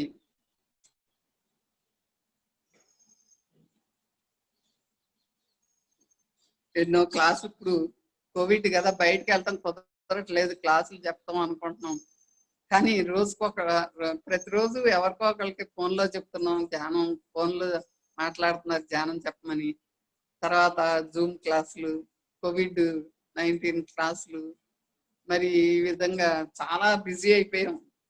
అది ఒక అతను మొలకల్లంకలో ఒక మాస్టర్ అన్నారు అనమాట, మొత్తానికి ఏ సంస్థ చేయలేని పనులు భలే చేస్తున్నారమ్మా ఈ సంస్థ, మీ సంస్థ ఎక్కడ ఖాళీ లేకుండా భలే క్లాసులు జరుపుతున్నారు అన్నాడు. ఎంత సంతోషం వేసిందో, చాలా బాగా. పోలే ఇంత మూల పల్లెటూళ్ళకి కూడా తెలిసిపోయింది ఈ జూమ్ క్లాసులు పెట్టేసుకుంటున్నారు. పిల్లలందరూ ఇళ్ళకి వచ్చేసారు, వాళ్ళేమో పెట్టి చూపెడుతున్నారు పెద్దవాళ్ళకి, వాళ్ళందరూ చూస్తున్నారు అనమాట. నా క్లాసులు విని అప్పుడు అంటున్నారు అనమాట, వాళ్ళు చెప్తున్నారు. అలాగే అప్పుడు అనిపించింది అనమాట, ఓహో నిజమే, బుద్ధుడు చెప్పింది ఆ శ్వాస మీద ధ్యాస చాలా కరెక్ట్. ధ్యానం ఇప్పుడు ఈ రోజు ఈనాడు పేపర్ చూస్తే ఫస్ట్ పేజీలో వేశారు, 105 ఏళ్ళు ఒక ఆవిడ, నేను కోవిడ్ వస్తే హాస్పిటల్లో కూర్చుని ధ్యానము ప్రాణాయామం చేసిందట. చేసి రికవర్ అయిపోతున్నాను నేను. నిజంగా ఈ రెండు లేకపోతే నేనేమైపోయేదన్నో. నా జీవితానికి ధ్యానము, ఈ ప్రాణాయామం ఎంతో ఉపయోగపడుతోందని వాళ్ళ అనుభవాలన్నీ రాశారు. ఫస్ట్ పేజీలో బొమ్మేసి ధ్యానం పోస్టర్లో కూర్చోబెట్టి వేసారు. చాలా సంతోషం అనిపించింది మనసుకి. ఓహో ఇంత ప్రాచుర్యం, ఇంత అవసరం వచ్చిందా. పత్రికారు అంటూ ఉండేవాళ్ళు అన్నమాట, ఎప్పటికైనా ఇదే ముఖ్యం, మా ధ్యానమే ముఖ్యం, ప్రతి వారికి కావాలి అనేది. అది ఈ రోజు 100%, 100% కరెక్ట్ అయింది. చూడండి, ఎప్పుడైనా ఇలా వస్తుందని అనుకున్నాము. అలాగే మరి ఎన్నో కథలు, మరి బుద్ధుడు, ఎందుకంటే నేను విపాసన ధ్యానం చేశాను. ఆ ధ్యానం చేసినప్పుడు నా అనుభవం ఏంటంటే, ఈ మధ్య లాస్ట్ ఇయర్ అసలు ఖాళీ ఉండలేదు. ఇంటి దగ్గర చాలా మంది వచ్చేస్తారు, పిరమిడ్ హౌస్ ఎప్పుడు ఖాళీ ఉండదు, కొత్త వాళ్ళు ప్రతిరోజు వస్తారు. వాళ్ళకి చెప్తూ ఉంటాను, 8 అయిపోతుంది అనమాట, 6ంటికి మొదలు పెడతాను. ప్రతిరోజు క్లాస్ తీసుకుంటాను, అప్పుడు రమ్మని చెప్తాను, మళ్ళీ సాయంత్రం ఒక క్లాస్ తీసుకుంటాను. ఈ విధంగా బిజీగా ఉంటాను, నా వంట నేనే చేసుకుంటాను. ఈ విధంగా బిజీగా ఉంటే కొంచెం రెస్ట్ లో ఉండాలనిపించి విపాసనాకి వెళ్ళాము నాగార్జున సాగర్. వెళ్ళినప్పుడు అక్కడ 12 గంటలు ఉంటుంది కదా రోజుకి ధ్యానం. అలా ఉన్నప్పుడు ఒక రోజు సాయంత్రం పూట గ్రౌండ్ లోకి వెళ్తే ఒక కోతుల గుంపు వచ్చి ఆ పిల్లలు అయ్యో రాళ్ళు వేశారు. ముందు పిల్లలు, స్టూడెంట్స్ ఎక్కువ వచ్చారు హైదరాబాద్ నుంచి, ఆ ఐటీ కంపెనీలో జాబ్ చేసే వాళ్ళందరూ ఎక్కువ వచ్చారు అనమాట. వాళ్ళందరూ ఏం చేశారు, పరుగులు పెడుతూ రాళ్ళు వేశారు కోతుల మీద. ఆ కోతుల మీద రాళ్ళు వేస్తే ఆ కోతులు పరిగెత్తుకొచ్చేసినాయి. ఆ పిల్లలేం పరిగెత్తుకుంటే వెళ్ళిపోయారు రూముల్లో. నేను అంత స్పీడ్ గా వాళ్ళతో పరిగెత్తలేకపోయాను, నేను వెనకపడ్డాను. వెనకబడేటప్పటికి ఒక కోత వచ్చి నా మీద ఎక్కేసి భుజం మీద కూర్చుంది. భుజం మీద కూర్చుని తల మీద చేతులు వేసి కూర్చుంటే అమ్మ ఇంక లాభం లేదు, ఈ కోతి నన్ను ఎలా కరిసేస్తుందని ఎప్పుడైతే నాకు అనుకున్నానో, పౌడ్చెంగి తీసి మొహం మీద అడ్డు పెట్టేసుకున్నా ఎడం చేత్తో. కుడి చేయి పక్కనే ఒక పెద్ద చెట్టు ఉందన్నమాట, ఆ చెట్టును పట్టుకుని నుంచున్నా. అప్పుడు కళ్ళు మూసుకుని నేను అన్నాను అనమాట, అందరం దేవుళ్ళ హనుమంతుల వారిలా నిన్ను కొలుస్తుంటే నువ్వు ఇదేంటమ్మా మమ్మల్ని ఇలా చెయ్యొచ్చా నువ్వు అని మనసులో అనుకుంటూ ధ్యానం ఒక్క నిమిషం అంతే కళ్ళు మూసుకుని అలా ధ్యానం చేస్తూ ఉండిపోతే వెంటనే అదంతా ఏమనుకుందో మరి ఏమో, అంత అనుకున్నది కూడా కోతి నెమ్మదిగా జారిపోయి నా భుజాల నుంచి చక్కగా కూర్చుంది అనమాట. ఆ నెమ్మదిగా జారిపోయి వెళ్ళిపోయిన తర్వాత అప్పుడు రూమ్ లోకి వెళ్ళిపోతే కనీసం వాళ్ళందరూ కిటికీల్లోంచి వస్తున్నారు రూముల్లోంచి. సెంటర్లో, విపాసన సెంటర్లో ఒక్కళ్ళు కూడా రాలేదు బయటికి, భయపడిపోయి. అప్పుడు వాళ్ళు అడిగారు, ఏంటండి మేము ఎక్కడ చూడలేదు ఇంతవరకు, ఇంత ప్రశాంతంగా కోతి మీద కూర్చుంటే కూడా మీరు కదలకుండా అలా నుంచుండిపోయారే, అంత ప్రశాంత ఎలా వచ్చిందమ్మా అని అడిగారు వాళ్ళు. అడిగితే అమ్మ నేను ఇలా అనుకున్నాను, కళ్ళు మూసుకున్నాను, ఏదైతే అవుతుంది, మొహం పేయకుండా ఉంటే చాలులే అని మొహం అడ్డు పెట్టుకున్నాను పౌన్ చేతితో, ఎడం చేత్తో. కుడి చేత్తో చెట్టును పట్టుకుని అది బాగా బరువు పెద్ద కోతి అనమాట. పట్టుకుని నిలబడి ఈ విధంగా నేను అనుకున్నాను ధ్యానం చేస్తూ, నువ్వు దేవుళ్ళ కొలుసుకుంటున్నాం మేము మిమ్మల్ని అని, మీరు ఎందుకు హాని చేస్తారు, నేనేం అనలేదు కదా, నిన్ను ఇబ్బంది పెట్టలేదు కదా అన్నానమ్మా. ఇలా కళ్ళు మూసుకు వెళ్ళిపోయిన తర్వాత అసలు ఆశ్చర్యపోయారు అనమాట. ఆయన మాస్టర్, సీనియర్ మాస్టర్ కూడా వచ్చారు. వచ్చి అమ్మ ఏంటి ఇలాగ జరిగింది అని ఆయన బర్మా నుంచి వచ్చారు మాస్టర్. ఆయన వచ్చి స్వయంగా ఆయింట్మెంట్ రాసి, ఆయన డాక్టర్ అట, క్లాస్ కండక్ట్ చేయడానికి ఆసారి బర్మా నుంచి వచ్చారనమాట. ఆ మాస్టర్ కూడా ఆశ్చర్యపోయారు. వాళ్ళందరూ ఆశ్చర్యపోయి క్లాస్ లో చెప్పారు నా గురించి. ఇంత ప్రశాంతంగా ఎలా వచ్చిందని అంటే, నేను ఒక మాస్టర్ అండి, పిరమిడ్ మాస్టర్. నేను మెడిటేషన్ చెప్తూ ఉంటాను, చేస్తూ ఉంటాను, ఎప్పుడు మెడిటేషన్ లో ఉంటాము. అందుకని అంత కంగారు రాలేదండి, భయమే లేదు. ఆ భయం అనేది నీలో ఎప్పుడైతే తగ్గిపోతుందో అప్పుడు నీకు ఆ ఆలోచనలు తగ్గిపోతాయి. ఆలోచనలు ఎప్పుడైతే తగ్గిందో, నీకు ఆలోచనలు తగ్గిపోతే నీకు ఎనర్జీ వస్తుంది. అప్పుడు నీకు ఆ థాట్ వస్తుంది, ఓహో మనం ఈ థాట్ వదిలితే ఈ సంఘటన నుంచి రక్షించుకోవచ్చు కదా అనేది ఆలోచన నాకు వచ్చింది. ఎప్పుడైతే భయపడలేదో, కేవలం భయమే మనిషిని పొంగతీస్తుంది. ఈ రోగం రావటానికి కారణం ఈ కోవిడ్ వచ్చిన వాళ్ళందరూ కూడా భయం లేని వాళ్ళందరూ రికవర్ అయిపోతున్నారు, భయం ఉన్న వాళ్ళే పోతున్నారు. అందుకే చాలా గమనించండి, మీరు భయం ఉండకూడదు. ఆ భయం తగ్గాలంటే ఏ మందులు పనిచేయవు, ధ్యానం తప్పితే. కాబట్టి ప్రాణాయామం చేసుకుంటూ ధ్యానం చేస్తే తొందరగా ఆలోచనలు తగ్గుతాయి అనేది నా స్వానుభవం. ఎప్పుడైతే ఇలా చేస్తూ ఆ అనుభవం ఇప్పటికీ నాకు అనిపిస్తుంది అనమాట. ఎలా ఉన్నాను నేను, అలాగా కదలకుండా ఉన్నానేంటి, భయపడకుండా ఉన్నానేంటి. ఆ క్లాస్ 10 రోజులు అందరూ నన్ను అడుగుతూనే ఉండేవాళ్ళు, అమ్మ ఎలా ఉన్నావు, ఎలా ఉండగలిగావు అని. కాబట్టి అప్పుడు అర్థమైంది అనమాట నాకు, ఓహో మనం ఎప్పుడైతే ప్రశాంతంగా ఉంటాం. ఒక ధ్యాని, ఒక పిరమిడ్ మాస్టర్ అంటే ప్రకృతిలో అలా, ప్రకృతిలో ఎప్పుడైతే ఒక థాట్ వదిలేమో ప్రకృతిలో, అది మనకి రిజల్ట్ గా తిరిగి వస్తుంది అనేది నాకు అర్థమైంది. ఎందుకంటే ఇక్కడ ఒక చిన్న కథ అర్థమవుతుంది అనమాట, నాకు గుర్తొచ్చింది. ఒకసారి విష్ణుమూర్తి నారదుడితో అంటాడు అనమాట. ఏమంటాడంటే, నేను భూలోకంలో ఒక గుడి కడుతున్నానయ్యా అని చెప్తాడు నారదుడు. భూలోకంలో గుడి కట్టడం ఏంటి, పూజారి ఎవరిని పెడుతున్నారు, ఎవరి గుడి అంటారు అంటే, భూలోకంలో ఒక ఆయన ఉన్నాడు, మహానుభావుడు ఉన్నాడు, చాంద్ విశ్వాన్ అని. ఆ చాంద్ విశ్వాన్ ఎప్పుడైతే ఈ ఈ ఈ చాంద్ విశ్వానికి గుడి కడతాడు, మానవుడు గుడి కట్టడం ఏంటి అని నారదుడు అడుగుతాడు. అయితే ఆ గుడికి పూజారిని నన్నే నియమిస్తారు అనుకుంటాడు మనసులో నారదుడు. కానీ ఆ విష్ణుమూర్తి అంటాడు, దానికి పూజారిని భూలోకంలో ఒక మహానుభావుడు ఉన్నాడు చాంద్ విశ్వాన్ అని, ఆయన్ని పూజారి కింద పెడుతున్నాము అని చెప్తాడు. అప్పుడు అడుగుతాడు విష్ణుమూర్తిని, నేను భూలోకంలోకి వెళ్ళి ఒక మానవుడు అంత గొప్పవాడు అయ్యాడా, మహానుభావుడు దేవుడు అయ్యాడా, నేను ఒకసారి చూడాలని ఉంది, వెళ్ళి నాకు పర్మిషన్ ఇమ్మంటాడు విష్ణుమూర్తిని. విష్ణుమూర్తి దగ్గర పర్మిషన్ తీసుకుని భూలోకంలోకి వస్తాడు. ఆ భూలోకంలోకి వచ్చేటప్పటికి ఈ చాంద్ విశ్వాన్ని పైనుంచి చూస్తాడు. ఆయనకి అసలు ఏమీ తెలీదు, ఒక చిన్న పల్లెటూరు వాడు, తన పని తను చేసుకుంటూ ఉంటాడు అంతే. పెద్ద జ్ఞాని కూడా కాదు, ధ్యానం అసలు చేయడు. ఇవన్నీ చూసేటప్పటికి ఇదేంటి, ఇతను మహానుభావుడు ఎలా అయ్యాడు అని అర్థం కాలేదు. అతన్నే పరిశీలిస్తూ ఉన్నాడు. అతను విశ్వాసంతో తను ఏ పని అయితే చేస్తున్నాడు, ఆ పనిని విశ్వాసంతో చేసేవాడు. విశ్వాసంతో చేస్తూ ఉంటే అతను చేస్తూ ఉండి తల్లిదండ్రులు, ముసలి తల్లిదండ్రులు ఉన్నారు అతనికి, ఆ తల్లిదండ్రులను ఎంతో విశ్వాసంతో కొలుసుకునేవాడు.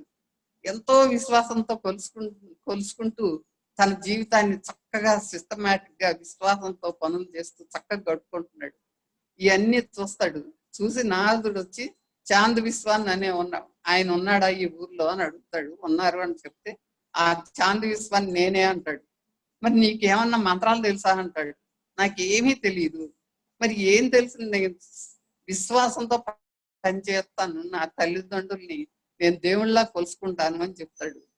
అప్పుడు నీకు మరి మీకు నిన్ను ఎంత గొప్పవాడిగా ఎలా అంటే నేను నీకు నీ తల్లిదండ్రుల్ని నేను చూస్తాను, నీకు మంత్రం వచ్చంట కదా, మోక్షం మంత్రం చెప్పగానే మోక్షం వచ్చేస్తుందంట కదా, ఆ మంత్రం చెప్పగానే మోక్షం వచ్చేసి మంత్రం నాకు చెప్పవా అని అడుగుతాడు నారదుడు.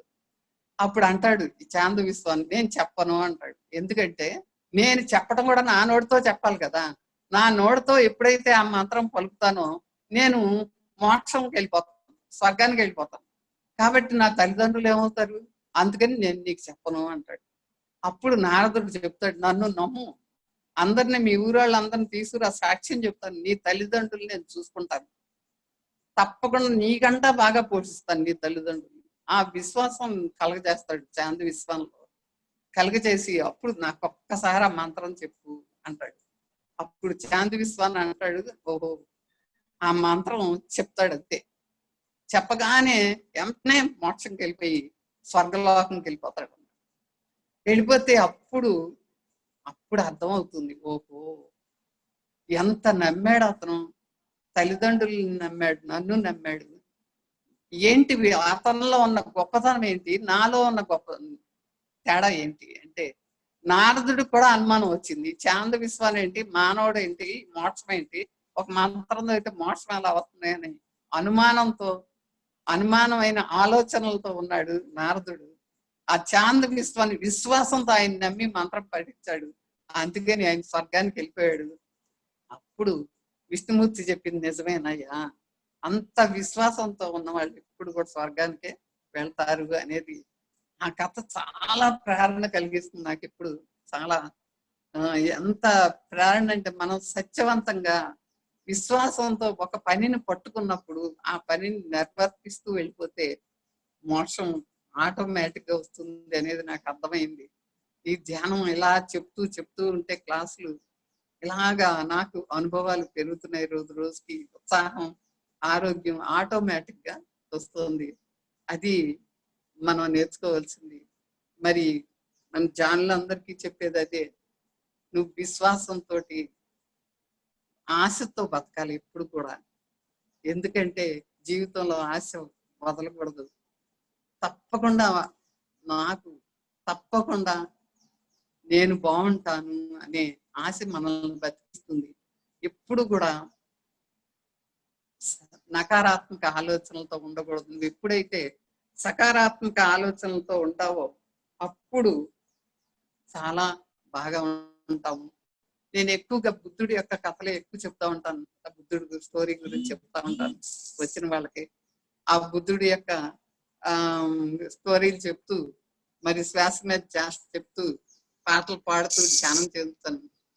అలా ధ్యానం చెందుతూ ఉంటే చాలా రిజల్ట్స్ చాలా బాగా వస్తున్నాయి. ఎప్పటికప్పుడు అనుభవాలతో కూడిన కథలు, చిన్న పిట్ట కథలు చెప్తూ ఉంటాను. ఇక్కడ అంతలోకి నాకు ఒక చిన్న స్టోరీ గుర్తుకొస్తుంది. బుద్ధుడి టైంలోనే శ్రావస్తి నగరంలో ఇక్కడ ఒక సుదత్తుడు అనే ఒక వ్యాపారి ఉండేవాడు. ఆ సుదత్తుడు అనే వ్యాపారి చాలా ధనవంతుడు అన్నమాట. ఎక్కువగా దానాలు చేస్తూ ఉండేవాడు. అనాథలందరికీ ఎక్కువగా దానాలు చేస్తూ ఉండేవాడు. అందుకని అతనికి అనాథ పిండకుడు అనే ఇంకో పేరు కూడా ఉందన్నమాట. ఈ అనాథ పిండకుడికి చాలా ధనవంతుడు వ్యాపారి. ఆ అనాథ పిండకుడికి ఒక కొడుకున్నాడు. వాడు జులాయిలా తిరుగుతాడు అన్నమాట. పని పాట ఏముండదు, పొద్దున్నే డబ్బులు తీసుకుంటాడు తండ్రి దగ్గర. అది ఆ రోజంతా ఖర్చు పెట్టేసి జులాయిగా తిరుగుతూ పని పాట లేకుండా కాలక్షేపం చేస్తూ సాయంత్రానికి ఇంటికి వచ్చేవాడు. అప్పుడు ఆలోచించాడు, ఏంటి పని పాట లేకుండా ఇలా అయిపోతున్నాడు నా కొడుకు, ఏం చేయాలి నేను అని ఆలోచించాడు. ఏం చేయాలి అని ఎప్పుడైతే ఆలోచించాడో అప్పుడు మరుసటి రోజు అంతలోకి బుద్ధుడి యొక్క పరివారం అక్కడ ధ్యానం చెప్తూ ఉన్నారు. ఆ పరివారంలో దగ్గర గుర్తుకొస్తుంది ఈ సుదత్తుడికి. ఈ అనాథ పెండుకుడికి ఎప్పుడైతే గుర్తుకొచ్చిందో అప్పుడు చెప్పటం మొదలు పెడతాడు.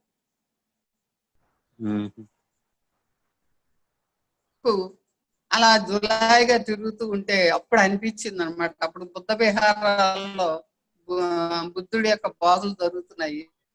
అప్పుడు ఇంక ఐడియా వస్తుంది సుధాతుడికి. కొడుకు చెప్తాడు, నేను నీకు రోజు 100 రూపాయలు ఇస్తాను, నీకు ప్రతిరోజు బుద్ధ విహారానికి వెళ్ళి రోజు ఒక ప్రవచనాన్ని తీసుకుని నాకు వచ్చి చెప్పు అంటాడు. ఎందుకంటే నమ్మకం కుదరదు కదా. అందుకని నాకు ఒక ప్రవచనం బుద్ధుడు ఏం చెప్పాడో ఆ ప్రవచనాన్ని తీసుకొచ్చి నాకు చెప్పు ప్రతిరోజు అని చెప్తాడు. చెప్తే కొన్ని రోజులు అలా చేస్తూ ఉంటాడు. రోజు డబ్బులు ఇస్తున్నాడు, వెళ్తున్నాడు. ఆశతో డబ్బులు ఇస్తాడని ఆశతో ప్రవచనాలకు వెళ్ళటం, బుద్ధ విహారాలకు వెళ్ళటం మొదలు పెట్టాడు. ఎప్పుడైతే బుద్ధ విహారానికి మొదలు పెట్టాడో అప్పుడు బుద్ధ విహారంలో ఒక్కొక్క ప్రవచనం రాసి తీసుకొచ్చి రమ్మన్నాడు తండ్రి. రోజు రాసుకొచ్చేవాడు. ఆ రాసుకొచ్చేటప్పుడు కొన్ని రోజులు అయ్యేటప్పుడు నెమ్మదిగా అతనిలో మార్పు వచ్చింది. ఆ నెమ్మదిగా ఎప్పుడైతే మార్పు వచ్చేసింది, కాలనాథుడు అన్నమాట కొడుకు పేరు. ఆ కాలనాథుడిలో మార్పు వచ్చేసి తండ్రి ఎంత గొప్పవాడయ్యాడో, అనాథ బిడ్డ కూడా అయ్యాడో, మరి అంత పేరు కూడా ఈ కాలనాథుడు తెచ్చుకున్నాడు అన్నమాట. చివరికి తెచ్చుకున్నాడు. అందుకని ఎప్పుడు కూడా, అందుకే పత్రి గారు చెప్తారు, ఎప్పుడు ప్రతిరోజు మంచి మంచి గ్రంథాలు చదవాలి, సత్సాంగత్యం చేయాలి, స్వాధ్యాయం చేయాలి, ధ్యానం చేయాలి ప్రతిరోజు. ఆహారం ఎంత ముఖ్యమో మన శరీరానికి, మనసుకి ధ్యానం అంత ముఖ్యం. ఎప్పుడైతే ఆహారం ఒకరోజు తీసుకోకపోతే మనం పని చేయలేము, ఎక్కువ పని చేయలేము. అలాగే ధ్యానం చేయకపోయిన మన మనసు పరిపరి విధాల పక్కదోవలు పడుతుంది. ఆ పక్కదోవలు పట్టకుండా ఉండాలంటే ప్రతిరోజు ఒక ట్రైనింగ్. వీడియో మీద క్లిక్ చేయండి. మరి అనాథ పెంపుడు కథ కూడా చాలా బాగుంటుంది అన్నమాట. అదే విధంగా మనకి అలా కథలు చెప్పుకుంటూ ధ్యానం చెప్తాను ఎక్కువగా, కథలు చెప్పుకుంటూ మరి దీని పనికొచ్చే కథలే. అప్పుడు అర్థమైంది, విపాసన ధ్యానంకి వెళ్ళాక నాకు అర్థమైంది ఏంటంటే, ఓహో ఎందుకు మన ధ్యానంకి ఇంత అట్రాక్ట్ అవుతున్నాము అనేది నాకు అర్థమైంది అనుభవంతో. విపాసనలు కేవలం ధ్యానం చేసి మనం మాత్రమే మారుతున్నాం, మనం మాత్రమే రోగాలు తగ్గిస్తున్నాం. కానీ మన పిఎస్ఎస్ఎం మూవ్మెంట్ లో చాలా రకాలుగా కేవలం ధ్యానం చేయడమే ముఖ్యం కాదు, నువ్వు ఏదైతే పొందావో లాభాన్ని జీవితంలో అది అందరికీ పంచాలన్నమాట. ఎప్పుడైతే అందరికీ పంచడం మొదలు పెట్టావో ఆ విధంగా మరి జీవితంలో నువ్వు ఇంకా ఎదుగుతావు. ఆ విధంగానే మన సంస్థ ఎదుగుతోంది అనేది నాకు అర్థమైంది. అందుకని ఈ ధ్యానం చాలా గొప్పది, శ్వాస మీద ధ్యాస. ఎందుకంటే మనం ఎదుగుతున్నాం, మన పక్క వారిని ఎదిగిస్తున్నాం, మరి సొసైటీని ఎదిగిస్తున్నాం. మరి చూడండి ఇప్పుడు ఈ COVID-19 వచ్చాక ఎంత ముఖ్యమైనదో ధ్యానం. ఇందాక కూడా ఒక అమ్మాయి ఫోన్ చేసి, అమ్మ నాకు ధ్యానం చెప్తారా, ఇప్పుడు రోజు అడుగుతున్నారు ధ్యానం చెప్తారా ధ్యానం చెప్తారని, ఒకటే ఫోన్. ఎందుకంటే అవసరం వచ్చింది. ఈ COVID-19 వచ్చిన ధ్యానం ఎంత ముఖ్యమైందో అవసరం వచ్చింది. అవసరం వచ్చేటప్పటికి అప్పుడు రోజు ఇందాక కూడా పెడితే రేపు ఫోన్ లో చెప్తానమ్మా, ఊళ్ళోనే కదా ప్రచారం చేస్తున్నాం, మరి పుస్తకాలను ప్రచారం చేస్తున్నాం, మంచి మంచి పుస్తకాలు చదవమని చెప్తున్నాం వచ్చిన వాళ్ళందరినీ. చెప్పుకుంటూ వెళ్తా అంటే ఒక కౌన్సిలింగ్ కూడా అప్పుడప్పుడు చేస్తూ ఉంటాను అనమాట. వచ్చిన వాళ్ళకి కొంచెం స్టూడెంట్స్ ఎక్కువ వస్తారు, అందుకని ఈ కథలు చెప్తూ ఉంటాను. ఒకసారి ఇట్లాంటిదే మనకి నిత్యం చూసుకుంటా ఉన్నప్పుడు చూడండి, మనకి ఒక ఫేమస్ ఉదాహరణ అన్నమాట. ఎందుకంటే విశ్వాసం బాగా పెంచుకోవాలి మనం. ఎప్పుడైతే విశ్వాసం పెంచుకుంటామో దాంట్లో సక్సెస్ అవుతాం జీవితంలో. అన్ని రోగాల నుంచి, మనకున్న సమస్యల నుంచి, అన్నిటి నుంచి సక్సెస్ అవుతాం.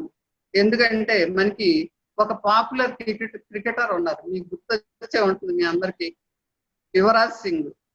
2011లో అతను క్రికెట్ వరల్డ్ కప్ తర్వాత అతనికి దవడలో కొంచెం పుండులాగా బయలుదేరింది, కొంచెం నొప్పి బయలుదేరి ఏంటి దవడలో ఇలా నొప్పి వస్తుంది అయినా సరే అతను క్రికెట్ ప్రాక్టీస్ చేయటం కానీ ఆడటం కానీ మానలేదు. చాలా ఇష్టం అనమాట అతను క్రికెట్ అంటే. ఎంత విశ్వాసం అంటే ప్రాణం పోయినా సరే క్రికెట్ ఆడాలి, ఆడుతూనే పోవాలి, అంత విశ్వాసం అన్నమాట అతను. ఎప్పుడైతే అంత విశ్వాసంతో ఉన్నాడో అతనికి ఆ దవడలో పుండు వచ్చేస్తుంది, కానీ ప్రాక్టీస్ మానట్లేదు. వాళ్ళ అమ్మగారు కూడా తెలిసి ఎలాగైనా సరే డాక్టర్ చూపించుకోవాలి అని తీసుకెళ్లి హాస్పిటల్లో జాయిన్ చేశారు. ప్రాక్టీస్ చేస్తూనే ఉన్నాడు అప్పటి వరకు. హాస్పిటల్లో జాయిన్ చేసిన ఆయన ఊహలన్నీ కూడా, ఆయన ఆలోచనలన్నీ క్రికెట్ చుట్టే తిరుగుతూ ఉండేవి. అప్పుడు క్యాన్సర్ ఆ గడ్డ క్యాన్సర్ అని చెప్పారు. ఎప్పుడైతే క్యాన్సర్ అని చెప్పారో ఆ గడ్డ, అప్పుడు బాధ తెలిసారు. ఓహో, క్యాన్సర్ అంటే ఇంకా ఇది ప్రాణాపాయ స్థితి కదా, లాస్ట్ కదా జీవితంలో అని ఎప్పుడైతే అర్థమైందో, అప్పుడు ఈ యువరాజు ఏం చేశాడు, డాక్టర్ ఏం చేశాడంటే, ఇది ఏం పెద్ద ఇది కదయ్యా, క్యాన్సర్ అనేది చాలా మందికి వచ్చింది అని చెప్పి ఏం చేశాడు, ఆ క్యాన్సర్ వచ్చిన పేషెంట్లు ఇది వరకు ముందు ఎవరెవరు గొప్ప వాళ్ళకి వచ్చిందో వాళ్ళు ఇప్పుడు వరకు ఎలా బాగున్నారో అలా ఆ డాక్టర్ ఆయనకి బాగా విశ్వాసం ఇచ్చాడు అన్నమాట. ఎప్పుడైతే ఉత్సాహపరుస్తూ కథలు చెప్పాడో నమ్మాడు ఆ డాక్టర్. ట్రీట్మెంట్ చేయించుకుంటే నీకు ఏం అవ్వదు, ఇది మామూలు అయిపోతుంది, ఇది ఏం అవ్వదు, ఇంతకు ముందు ఎంతో మంది ఉన్నారని వాళ్ళందరినీ ఉదాహరిస్తూ చెప్తూ ఉండేవాడు. తల్లి చెప్తూ ఉండేది తగ్గిపోతుందని. విశ్వాసం ఊతం ఇచ్చేది, ఉత్సాహం ఇచ్చేది. డాక్టర్ ఉత్సాహం ఇచ్చాడు. ఎప్పుడైతే ఈ కథలన్నీ చదివాడో, పుస్తకాలన్నీ పాత పుస్తకాలన్నీ తీసి క్యాన్సర్ పేషెంట్ల యొక్క ఆత్మకథలన్నీ చదివాడో, అతనికి బాగా ఉత్సాహం వచ్చి మళ్ళీ క్రికెట్ లో వేసి, ఇప్పుడు చూడండి ఎంత పేరున్నప్పుడు యువరాజు మళ్ళీ క్రికెట్ ఆడుతున్నాడు. కాబట్టి ఒక విశ్వాసం ఈ జబ్బు కూడా ఏమీ చెయ్యదు మనిషిని అనేది మనకి అర్థమవుతుంది అన్నమాట. అలాంటి స్టోరీల్ని మనం పిల్లలకు చెప్పినట్టయితే, కాలేజీల్లో అక్కడ చెప్పినట్లయితే మనకి చాలా విశ్వాసం పెరుగుతుంది అన్నమాట వాళ్ళల్లో. ఓహో, అది అందుకని ఇప్పుడు చూడండి, అతను ట్రస్ట్ ఏర్పరిచి ఒక క్యాన్సర్ హాస్పిటల్కి హెల్ప్ చేయటం అవన్నీ మొదలు పెట్టాడు. హెల్ప్ చేయటం అన్ని కూడా మొదలు పెట్టాడు. చూడండి, ఈ స్టోరీలు ఇలాంటివన్నీ మనం వింటూ ఉంటే మనకి ఓహో నిజమే కదా, మనం భయపడకుండా ఈ ప్రతిరోజు చక్కగా ధ్యానము, మంచి శాకాహార భోజనం అన్ని సిస్టమేటిక్ గా జరుపుతూ ఉంటే జీవితంలో అన్ని చక్కగా మనం అనుకున్న పనులన్నీ సాధించగలము అనేది మనకి ఈ కథల ద్వారా మనకి తెలుస్తుంది. అది చెప్తూ ముందుకు వెళ్తూ అలా ఉన్నప్పుడు నాకు ఇంకో కథ కూడా, ఇది జరిగినవే అన్ని జరుగుతున్నవే కథ గుర్తొచ్చింది అనమాట. ఇక్కడ ఒక మా పిల్లలకి పాఠాలు చెప్పేదాన్ని అనమాట. మాకు విమానం గురించి పాఠం చెప్పినప్పుడు గుర్తుకొస్తుంది అనమాట. ఏంటంటే రైట్ బ్రదర్స్, విమానాన్ని కనిపెట్టింది రైట్ బ్రదర్స్ అని చెప్తాం పిల్లలకి. చెప్పినప్పుడు అసలు ఎలా వచ్చింది ఆ విమానం, రైట్ బ్రదర్స్ ఇద్దరు బ్రదర్స్ చిన్న సైకిల్ షాప్ నడుపుకునేవాళ్ళు వీధి పక్కన అమెరికాలో. ఆ సైకిల్ షాప్ నడుపుకున్నప్పుడు పార్ట్లు అమ్ముకుంటాం, పార్ట్లు ఫిట్ చేయటం, సైకిల్ ఫిట్ చేయటం ఇవన్నీ చేసేవాళ్ళు. చేస్తూ ఉండగా వాళ్ళకి ఒక చెల్లి ఉంది, ఎంతో ఇష్టం అనమాట వాళ్ళ చెల్లెలు అంటే రైట్ బ్రదర్స్. ఆ చెల్లెలకి బర్త్డే వచ్చింది. బర్త్డే వచ్చేటప్పటికి ఓహో బర్త్డేకి ఏమైనా ప్రెజెంటేషన్ ఇవ్వాలి కదా, ఏదో తయారు చేసిద్దాం మన ఇద్దరం అని చెప్పి చిన్న ర్యాకెట్ లాగా తయారు చేసి ఆ చెల్లెలకి బర్త్డేకి ప్రెజెంటేషన్ ఇచ్చారన్నమాట. ఇస్తే చక్కగా గాలిలో ఎగురుతుంది. ఎగరేస్తే వాళ్ళ చెల్లెలు చాలా ఉత్సాహపడిపోయి చాలా ఎగరేసింది అనమాట. ఎగరేసి ఉత్సాహపడిపోతే అప్పుడు వాళ్ళకి ఐడియా వచ్చింది, ఓహో ఇంత ఉత్సాహం వస్తుంది మనిషిలో ఎగరటం చూస్తే, పక్షి ఎలా ఎగురుతుంది దాన్ని గమనించారు. గమనించి నెమ్మదిగా గ్లైడర్ అని ఫస్ట్ తయారు చేశారు అనమాట. 2 పైన రేకుల్ని 2 పెట్టి వాటిని వైర్లతో కట్టేసి సైడ్ ఒక మోటార్ పెట్టి ఒక ఫ్యాన్ పెట్టి ఆడించి గాలిలో వదిలారు. వదిలితే చక్కగా ఎగరటం మొదలు పెట్టింది. అప్పుడు ఊళ్ళో వాళ్ళందరినీ పిలిచి, మేము గాలిలో ఎగిరిస్తాము, మరి ర్యాకెట్ ని రండి అందరు చూద్దురుగానని అందరిని పిలిస్తే 100 మంది వచ్చారనమాట. ఆ సముద్ర పట్టుకెళ్ళి దాన్ని ఎగిరిస్తే అది 10 నిమిషాలు పైనే ఎగిరింది. అప్పుడు అందరూ చప్పట్లు పెట్టారు. నిజమే, ఫస్ట్ వాళ్ళ ఆలోచనకు మెచ్చుకోవాలి. అలాగా ఎప్పుడైతే ఒక దాని మీద, ఒక పాయింట్ మీద మనం ఒక ఆలోచన మీద ఎప్పుడైతే దృష్టి పెడతామో దాన్ని సక్రమంగా నిర్వహిస్తాం. అదే సంకల్పాన్ని మేము దృష్టి పెట్టాం. ఇంకా పిరమిడ్ హౌస్ పగలో రాత్రి కూడా తప్పించే వాళ్ళం. అలా తప్పిస్తూ ఉంటే అది నెమ్మదిగా పిరమిడ్ హౌస్ పూర్తయింది. ఫస్ట్ ఓపెనింగ్ రోజున పత్రిక గారు చాలా ఆశ్చర్యపోయారు. పిరమిడ్ హౌస్ అంటే ఇలా ఉంటుందా అన్నారు. చాలా సంతోషించారు. అందరినీ వచ్చి చూడమని చెప్పేవాళ్ళు. ఎవరు వచ్చినా సరే తీసుకొచ్చి పిరమిడ్ హౌస్ చూడండి అని చూపించేవాళ్ళు. ఫస్ట్ లో చాలా బాగా వచ్చి ప్రేరకం చేశారు. నెమ్మదిగా పూర్తి చేసాం. చక్కగా స్లోగన్స్, బుద్ధుడు అంటే ఇష్టం కదా, ఆ బుద్ధుడి స్లోగన్స్ అన్ని గోళ్ల మీద రాయించి మాస్టర్ యొక్క మరి ఫోటోలు పెట్టి అంతా కూడా చక్క బుద్ధుడి యొక్క విగ్రహాన్ని పెట్టి చక్కగా చేసాం. మా ఆశలకు అనుగుణంగా తయారు చేసుకున్నాం ఇల్లు. హాయిగా ఎంత బాగుందో మా అబ్బాయి వాళ్ళు కూడా వచ్చి మెచ్చుకున్నారు. చాలా బాగుందమ్మా, ఎంత బాగా కట్టారని వాళ్ళే మెచ్చుకున్నారు. అప్పుడు ఆనందం అనిపించింది. అప్పుడు ఈ స్టోరీలన్నీ చెప్పి ఉన్నాం కదా, అన్ని చూసి గుర్తుకొచ్చి సంకల్ప బలం పెంచుకుంటే తప్పకుండా జరుగుతుంది అనేది చేస్తూ ముందుకెళ్తున్నాం. అలాగే మరి ఇప్పుడు సొసైటీకి పనిచేస్తున్నారు. అన్ని నెమ్మదిగా చక్కగా పనిచేస్తున్నాం. మరి చక్కగా ఇలా ముందుకెళ్తూ ఉన్నాము. మరి మాది గోదావరి ఒట్టి కదా, ఎంత ప్రశాంతంగా ఉంటుందో గోదావరి. మీరు అందరూ ఒకసారి వచ్చి చూస్తే తెలుస్తుంది ఎంత బాగుంటుందో. నదిలా ఒక కథలా సాగిపోవాలి జీవితం, సుడులైనా వ్యధలైనా ఏమి కావు శాశ్వతం. నదిలా ఒక కథలా సాగిపోవాలి జీవితం, మలుపులెన్నో తిరుగుతుంది నడచినంతసేపు, తెలివి ఉన్న గమ్యానికి గమనమెంతసేపు, మలుపులెన్నో తిరుగుతుంది నడచినంతసేపు,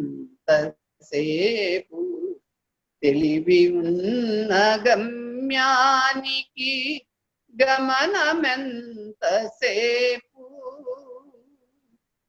నదిలా ఒక కథలా సాగిపోవాలి జీవితం, సుడులైనా వ్యధలైనా ఏమి కావు శాశ్వతం.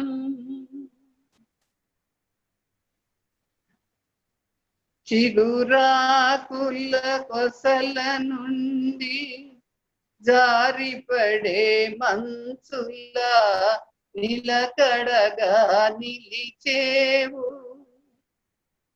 చిగురాకుల కొసల నుండి జారిపడే మంచులా నిలకడగా నిలిచేవు, కాలం తుది అంచున మూడు కాళ్ళ మసిలేవు, కాలం తుది అంచున మూడు కాళ్ళ మసిలేవు, ఈ బ్రతుకొక సత్రం తెలిసి ఉన్న తెలిసివో ఏమిటి విచిత్రం, ఈ బ్రతుకొక సత్రం తెలిసి ఉన్న తెలివితో ఏమిటి విచిత్రం, నదిలా ఒక కథలా సాగిపోవాలి జీవితం, సుడులైనా వ్యధలైనా ఏమి కావు శాశ్వతం. నిజంగానే ఒక నదిని చూస్తే తెలుస్తుంది, ఏది పడేసినా తనతో లాక్కెళ్ళిపోతుంది, నేను తీసుకెళ్ళను అనదు. ఎన్ని అడ్డంకులు వచ్చినా తన దారి మార్చుకోదు. ఎక్కడ పుడుతుందో, ఎక్కడ పెరుగుతుందో, ఎక్కడ పయనిస్తుందో చివరికి తన గమ్యాన్ని సముద్రంలో కలిసిపోతుంది. దాన్ని చూస్తే మనకి ఎన్నో అనుభవాలు వస్తాయి. ఏది వ్యతిరేకించదు, తనలో ఏం వేసినా తీసుకుపోతుంది. అది చూడాలి, ఒక నదిని చూసి మనం నేర్చుకోవాలి. ఎంత హాయిగా ఉంటుంది. గోదావరి వెళ్ళి అంతర్వేదిలో కలుస్తుంది. అంతర్వేదిలో కలిసినప్పుడు ఎంతసేపు నదిని తీసుకోదు, వెనక్కి తోసేస్తుంది. తోసినప్పుడు నెమ్మదిగా ఓపికతో కిందకి ప్రవహిస్తూ ఉంటుంది. ఆ సీన్ చూస్తాక అంతర్వేదిలో చాలా బాగుంటుంది. అక్కడ తీసుకెళ్లి కూడా చూపెడతారు ఆ చెల్లి కట్ట దగ్గర. ఎంతసేపు తోసేస్తుంది సముద్రం, ఒప్పుకోదు అలలతో. నెమ్మదిగా ఓపికతో సహనంతో కలిసిపోతుంది, వెనక్కి తిరిగి రాదు. అది మనం నేర్చుకోవాలి వాటి నుంచి, నది నుంచి. నెమ్మదిగా అది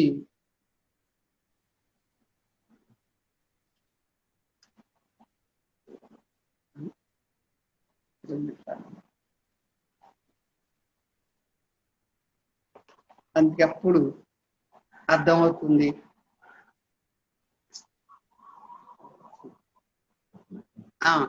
మనకి అప్పుడు అర్థమవుతుంది మనసుని మచ్చిక చేసుకోవాలి. ఎందుకంటే మనసు పరిపరి విధాలు పోతూ ఉంటుంది. ఎన్నో రకాలైన మనకి అనుభవాలను ఇస్తుంది, భయాలను ఏర్పరుస్తుంది. ఇక్కడ 4 రకాలుగా మనం ప్రేరణ ఇవ్వాలి మనసుకి. ఎందుకంటే దీన్ని తెలుగు గంగా ప్రాజెక్ట్ అనొచ్చు. ఎందుకంటే టీజీపీసీ, ఎందుకంటే అన్టేమ్డ్ మైండ్. అంటే ముందు మనసుకి ఏం చేయాలంటే మనం మచ్చిక చేసుకోవాలి. ఆ మనసుని ఇష్టం వచ్చినట్టు వెళ్ళకుండా ఒక స్నేహితుడిలా మనం ఇచ్చేయాలి, అది చెయ్యాలి అని ఒక స్నేహితుడిల ఆదేశాలు ఇస్తూ మచ్చిక చేసుకోవాలి. దాన్ని ఏమంటారంటే అన్టేమ్డ్ మైండ్ అంటారు. అలాగే రెండవది ఏంటంటే అన్గార్డెడ్ మైండ్. అది ఇష్టం వచ్చినట్లు వెళ్ళిపోతూ ఉంటుంది మనసు. ఆ ఇష్టం వచ్చినట్టు పోయే మనసుని మనకి కాపలాగా ఒకరిని పెట్టుకోవాలి మనం. దాన్ని అన్గార్డెడ్ అంటే ఒక మంచి పుస్తకాన్ని, ఒక మంచి కథని, ఒక ఆధ్యాత్మికమైన పుస్తకాన్ని, మరి అహింసా మార్గాన్ని బోధించే పుస్తకాలు, ఆత్మ బోధలు చూడండి, ఆత్మకథలు పెద్దలు, మరి గాంధీ గారి ఆత్మకథ, అలాగే ఒక యోగి ఆత్మకథ, ఇలాగా పుస్తకాలు చదువుతూ ఉంటే ఈ ఒక కాపలా పెట్టాలి. మనసు పరిపరి విధాలు పక్కకు పోకుండా. దాన్ని అన్గార్డెడ్ మైండ్ అంటారు. అలాగే మూడోది ఏంటంటే అన్ప్రొటెక్టెడ్ మైండ్. అన్ప్రొటెక్టెడ్ మైండ్ అంటే దానికి ఒక రక్షణ ఉండదు. అందుకని ఏం చేయాలంటే మనం రక్షణ ఇవ్వాలి. ఓహో, చెడు మాటలు చెప్తున్నారు పక్కన, ఆ చెడు మాటలు వినకుండా మనం దానికి వెంటనే మైండ్కి రక్షణ కల్పించాలి మనం. ఎందుకంటే మా పక్కింటి ఆవిడ, నేను ప్రెగ్నెంట్ గా ఉన్నప్పుడు మా పక్క పోర్షన్లో ఉన్నవాడు ఎప్పుడు వాళ్ళకి గురుడు అలా అయిందంట, ఇలా అయిందంట, బిడ్డ అడ్డం తిరిగిపోయిందంట, అలా తిరిగింది, అలాంటి కథలు చెప్తూ ఉండేది. చెప్తూ ఉంటే నాకు కొంచెం భయం వేసేది. ఓహో అమ్మా, నేను ఉద్యోగం చేస్తున్నాను, నాకు అన్నీ తెలుసు, కానీ నువ్వెందుకు ఇలాంటి స్టోరీలు ఎన్ని చెప్తావు, వాళ్ళకి అలా జరిగింది ఇలా జరిగింది అని ఎప్పుడు అలా నెగిటివ్ చెప్పద్దు.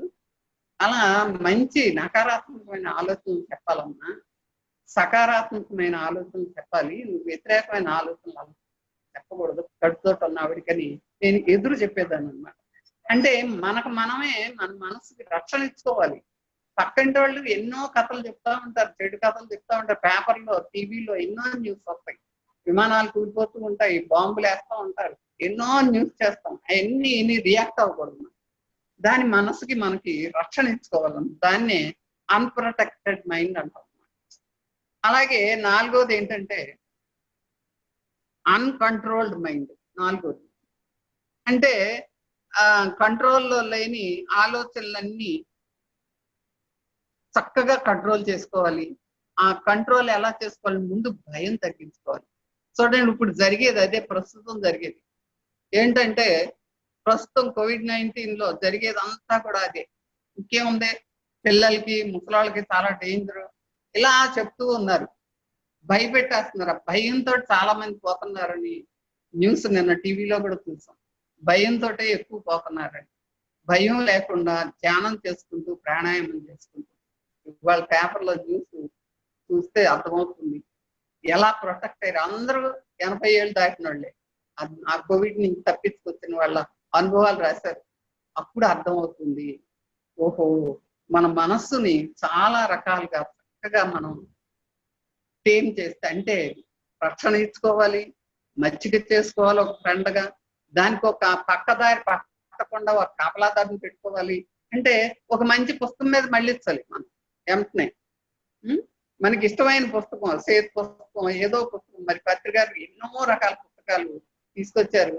మరి అలా పుస్తకాలు నాకు ఇప్పుడు క్లాస్ ఏం చెప్పాలా, వాళ్ళు ఎప్పుడు చెప్పిందే చెప్తున్నాం అలా అనుకున్నప్పుడు వెంటనే నాకు తులసి దళం గుర్తుకొస్తుంది. తులసి దళం గుర్తుకొస్తే దాంట్లో ఒక్క పేజీ చదివితే చాలు, చూస్తే చాలు, ఒక క్లాస్ చెప్పేయచ్చు అన్నమాట. కేశవరాజు గారు అన్నారు, నేను నేత్రోపతిలో క్లాస్ చెప్తుంటే కేశవరాజు గారు అన్నారు, మన తులసి దళంలో ఒక్క పేపర్ నువ్వు క్లాస్ కింద చెప్పేసావు అన్నారు.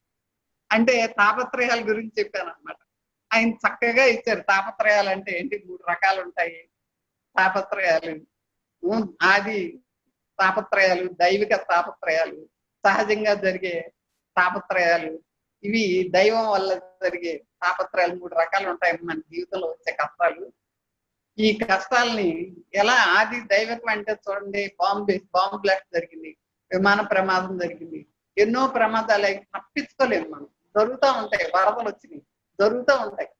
కానీ అవి దైవికంగా వచ్చే భూకంపాలు, ఇవి దైవికంగా వచ్చే తాపత్రయాలు కాబట్టి అవి మనం తప్పించుకోలేము.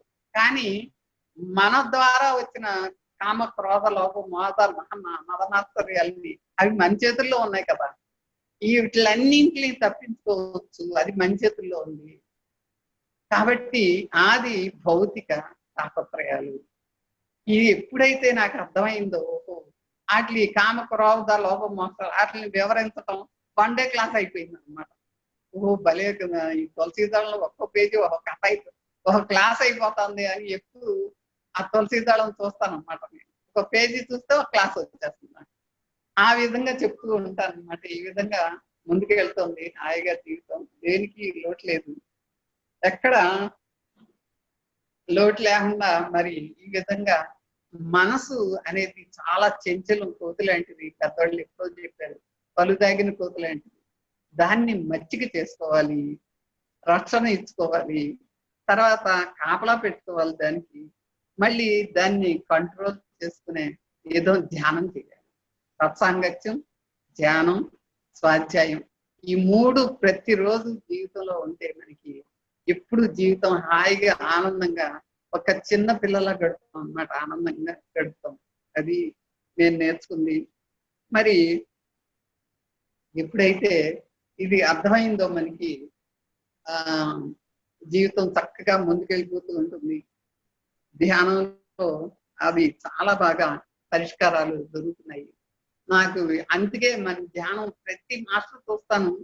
ఒక మాస్టర్కి ఇవాళ క్లాస్ చెప్పారంటే, ఆ మాస్టర్ వెళ్ళిపోయి ఒక ఆయనకి క్లాస్ చెప్పారంటే, ఆయనకి ఏదో తగ్గింది అనుకోండి రోగం, వెంటనే ఆయన వెళ్ళి ఇంకో 4 తీసుకొస్తున్నారు. ఎందుకంటే నేను చెప్తున్నాను కదా, ప్రతిరోజు నువ్వు ఒక పుస్తకం చదువు నాయన, నువ్వు ఏది తెలుసుకున్నావో అది చెప్పటమే పక్కనవాడికి మోక్షం. నువ్వేం తెలుసుకున్నావో పక్కన వాళ్ళకి చెప్పడం మోక్షం. ఎందుకంటే ఆయన యొక్క బాధలు నువ్వు తగ్గిస్తున్నావు కదా, అదే పుణ్యం, అదే మోక్షం అని చెప్తున్నాను అన్నమాట. చెప్తే ఎప్పుడైతే అవి చెప్పాము, వాళ్ళు వెంటనే 4 తీసుకొస్తున్నారు. అది నేను ఈ PSSM లో చూసింది. తర్వాత PMC వచ్చాక కూడా నాకు చాలా కాలక్షేపం. అసలు 2 నెలలు నేను పెద్ద బయటికి వెళ్ళలేదు. అసలు బయటికి వెళ్లకుండానే ఇంట్లో బిజీ అయిపోయింది. PMC చూస్తున్నాను, ఖాళీ దొరికితే చాలు PMC క్లాస్ పెట్టుకుని అది వింటూనే వంట చేసుకుంటాను. చక్కగా జరిగిపోతుంది జీవితం. PMC క్లాసులన్నీ రోజుకో మాస్టర్ వచ్చి చెప్తున్నారు. అన్ని సత్సంగత్యాలు అన్ని వింటున్నాను. ఎంత బిజీగా ఉంటున్నాం అంటే చాలా ఆనందంగా ఉంది. ఈ విధంగా మనకి చాలా రకాలుగా మనకి కథలు చెప్పుకుంటూ జీవితం ఒక కథలాగా నడిచిపోతుంది. అది నేను చేసింది. తర్వాత మరి కావాల్సింది, మరి ఇంకా కొంచెం టైం ఉంటే మేము బయటికి వెళ్తాం. ఎప్పుడు ఈ COVID-19 పూర్తయిపోద్దా, ఎప్పుడు క్లాసులు పిలుస్తున్నారు, ఎప్పుడు క్లాసులు చెప్దామా అని ఉంది. కానీ కాలమాన పరిస్థితులు ఒప్పుకోవాలి కదా. కాలం ఎలా ఉంటే అలా మనం అనుగుణంగా వెళ్ళాలి, వ్యతిరేకంగా వెళ్ళలేము. ఇది ఎప్పుడైతే అర్థమైందో మనకి భయం అనేది ఉండదు, అది హాయిగా వెళ్ళిపోతుంది జీవితం అనేది నేను గమనించుకున్నాను. కాబట్టి ఒక 5 నిమిషాలు కళ్ళు మూసుకున్నాం. 10 నిమిషాలు టైం ఉంది మేడం మీకు. ఉందండి. 7 గంటల వరకు టైం ఉంది. అలాగే.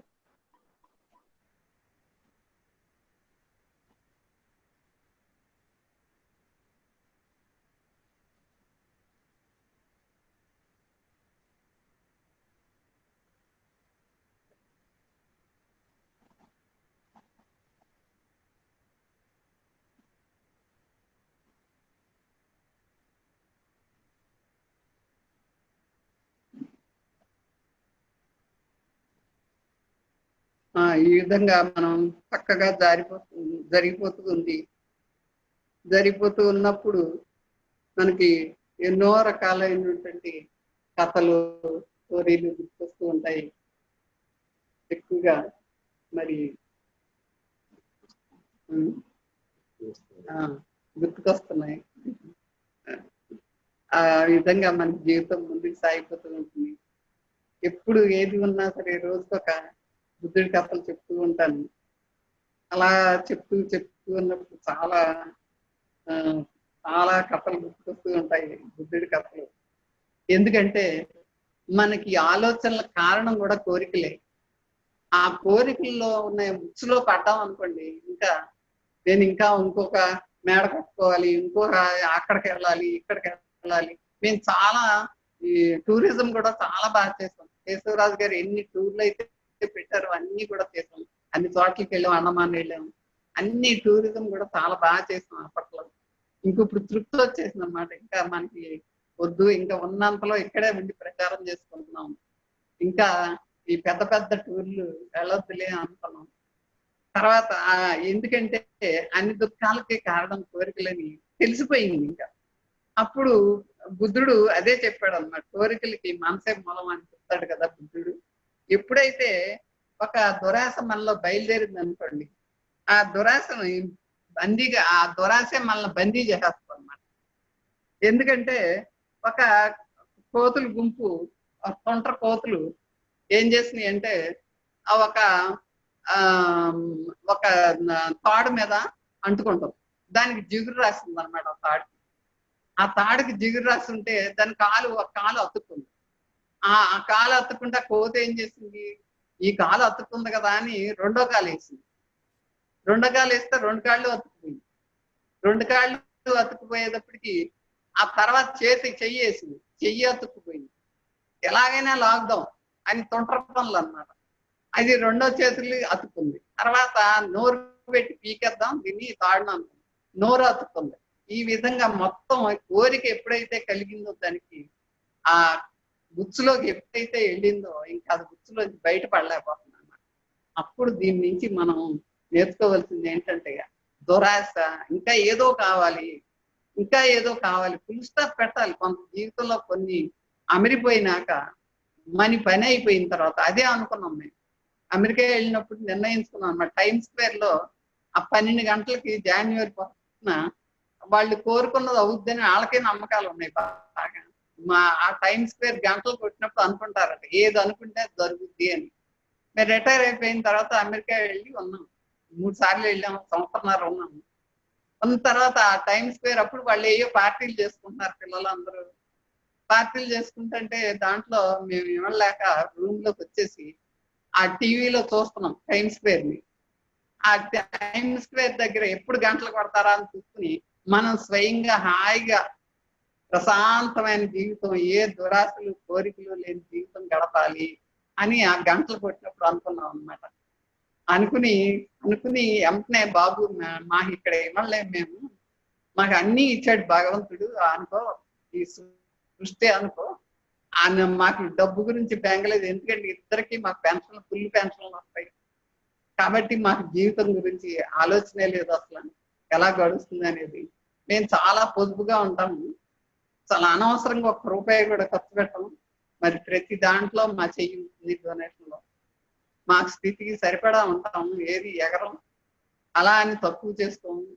కాబట్టి తృప్తిగా బతుకుతాం. ఎలా తృప్తిగా బతకడానికి అవకాశం ఏది ఉంటుంది అని ఎప్పుడైతే ఒక ఆలోచన పెట్టామో అప్పుడు ఈ దారి దొరికింది మాకు. దీంట్లో సెటిల్ అయిపోయి ఎన్నో రకాల యోగాలు చేసాం. అయినా సరే దీంట్లో మాకు చాలా తృప్తి సంతృప్తి కలిగింది. ఇది చాలా ముందుకెళ్తుంది. అందుకని అప్పుడు అనుకున్నాను అనమాట, ఆ రోజు ఎప్పుడో ఏదో అందాల్సింది మాకు అందింది. ఆ రోజు కొన్ని డబ్బులు అందింది, ఎవరో ఎప్పుడో ఇచ్చింది తీసుకొచ్చి ఇచ్చారన్నమాట, ఉంది. అప్పుడు మండపేటలో క్లాస్ జరుగుతుంది. అప్పుడు నంద వాళ్ళు, ఆనంద్ వాళ్ళు వచ్చారు, ఇలా పిఎంసి పెడుతున్నాం అమ్మ నీ చెయ్యేస్తే మంచిది కదా. ఆ రోజే డబ్బులు అందిని, అందుకే అంజలిలే అని వెంటనే పిఎంసికి ₹1,00,000 ఇస్తున్నాడు. అప్పుడు అంటే తెలియదు నాకు, పిఎంసి అంటే తెలియదు, ఛానల్ అంటే తెలియదు, అసలు ఏమీ తెలియకుండానే నేను నమ్మకంతో ఒక మంచి పనికి అడిగారు కదా అని ఇచ్చేసాను, అంతే ఆలోచన లేకుండానే. కానీ దానికి ఇప్పటికీ వాళ్ళు ఎంతో కృతజ్ఞతా భావంతో చెప్తారు, వస్తూ ఇచ్చామమ్మా ఏం తెలియకుండానే ఇచ్చావు అని. అలా ఇచ్చామన్నమాట. అప్పుడు తృప్తిగా ఎప్పుడైతే మనం చాలు అని ఎప్పుడైతే ఆ కోరికలనే ఉచ్చులో పడమో అప్పుడు మనం తృప్తిగా ఉంటాం, హాయిగా ఉంటాం, మనస్ఫూర్తిగా బతుకుతాం. హాయిగా ఎన్నో పిరమిడ్లు రావటానికి, పల్లెటూళ్ళల్లో పిరమిడ్లు రావటానికి ప్రోద్బలం ఇచ్చాం. అది తృప్తి జీవితానికి. అంతకంటే ఏం కావాలండి జీవితానికి? తృప్తి. ఇంకా ఉన్నంత ప్రాణం ఉన్నంత వరకు ఈ బస్త గౌతమ్ పిరమిడ్ కి హెల్ప్ చేస్తున్నాం. మరి ఎందుకంటే ఈ క్లాసులు చెప్తూ ఉండి వాళ్ళ నుంచి డొనేషన్లు వాళ్ళే ఇష్టంగా ఇచ్చినవన్నీ తీసుకుని మేము మెంబర్షిప్లు కట్టిస్తున్నాం. ఈ విధంగా ముందుకు వెళ్ళిపోతుంది జీవితం, హాయిగా వెళ్తుంది. కాబట్టి అప్పుడు అర్థమైందనమాట, కోరికలు తగ్గించుకోవటం, ఈ వలలో తగ్గించుకోవటం ఎంత మంచిదైంది అనేది మాకు అర్థమైంది. అప్పుడు నెమ్మదిగా వచ్చేసాము. మరి అప్పుడు ఒక ఇది అర్థమైందనమాట, నా సందేశం అదే. హాయిగా పువ్వు వంటి మనసుతో నవ్వుకో హాయిగా, వలపు చిలికి 10 మందిని పలుకరించు తీయగా, పలుకరించు తీయగా. మనిషి మనిషికి దేవుడు మనసిచ్చాడు, మనుషులుగా బ్రతకండని మమతిచ్చాడు. మనిషి మనిషికి దేవుడు మనసిచ్చాడు, మనుషులుగా బ్రతకండని మమతిచ్చాడు.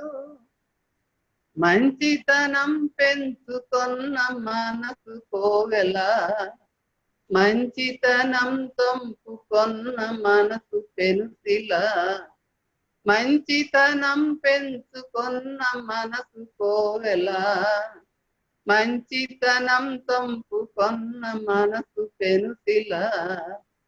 పువ్వు వంటి మనసుతో నవ్వుకో హాయిగా, వలపు చిలికి 10 మందిని పలుకరించు తీయగా, పలుకరించు తీయగా. విరుల ఓలె నీవు కూడా పరులకు ఉపకరించవో, పరులకు ఉపకరించినప్పుడే బ్రతుకు పరిమళించును. విరులు అంటే మొక్కలు. మొక్కలు ఎప్పుడైనా అనుకున్నాయా నేను ఇవ్వను, ఎంత మొదలు కొట్టేసినా మళ్ళీ చిగిర్చి కాయలు పుష్పాలిస్తుంది. విరుల ఓలె నీవు కూడా పరులకు ఉపకరించవో, పరులకు ఉపకరించినప్పుడే బ్రతుకు పరిమళించును. పువ్వు వంటి మనసుతో నవ్వుకో హాయిగా, హాయిగా శాంతంగా జీవనం సాగిస్తున్నామండి. మరి అందరికి, మరి మీ టీం వాళ్ళకి, జూమ్ కండక్ట్ చేసిన టీం వాళ్ళందరికీ మరి ధన్యవాదాలు. మరి సార్కి నా ధ్యానాభివందనాలు.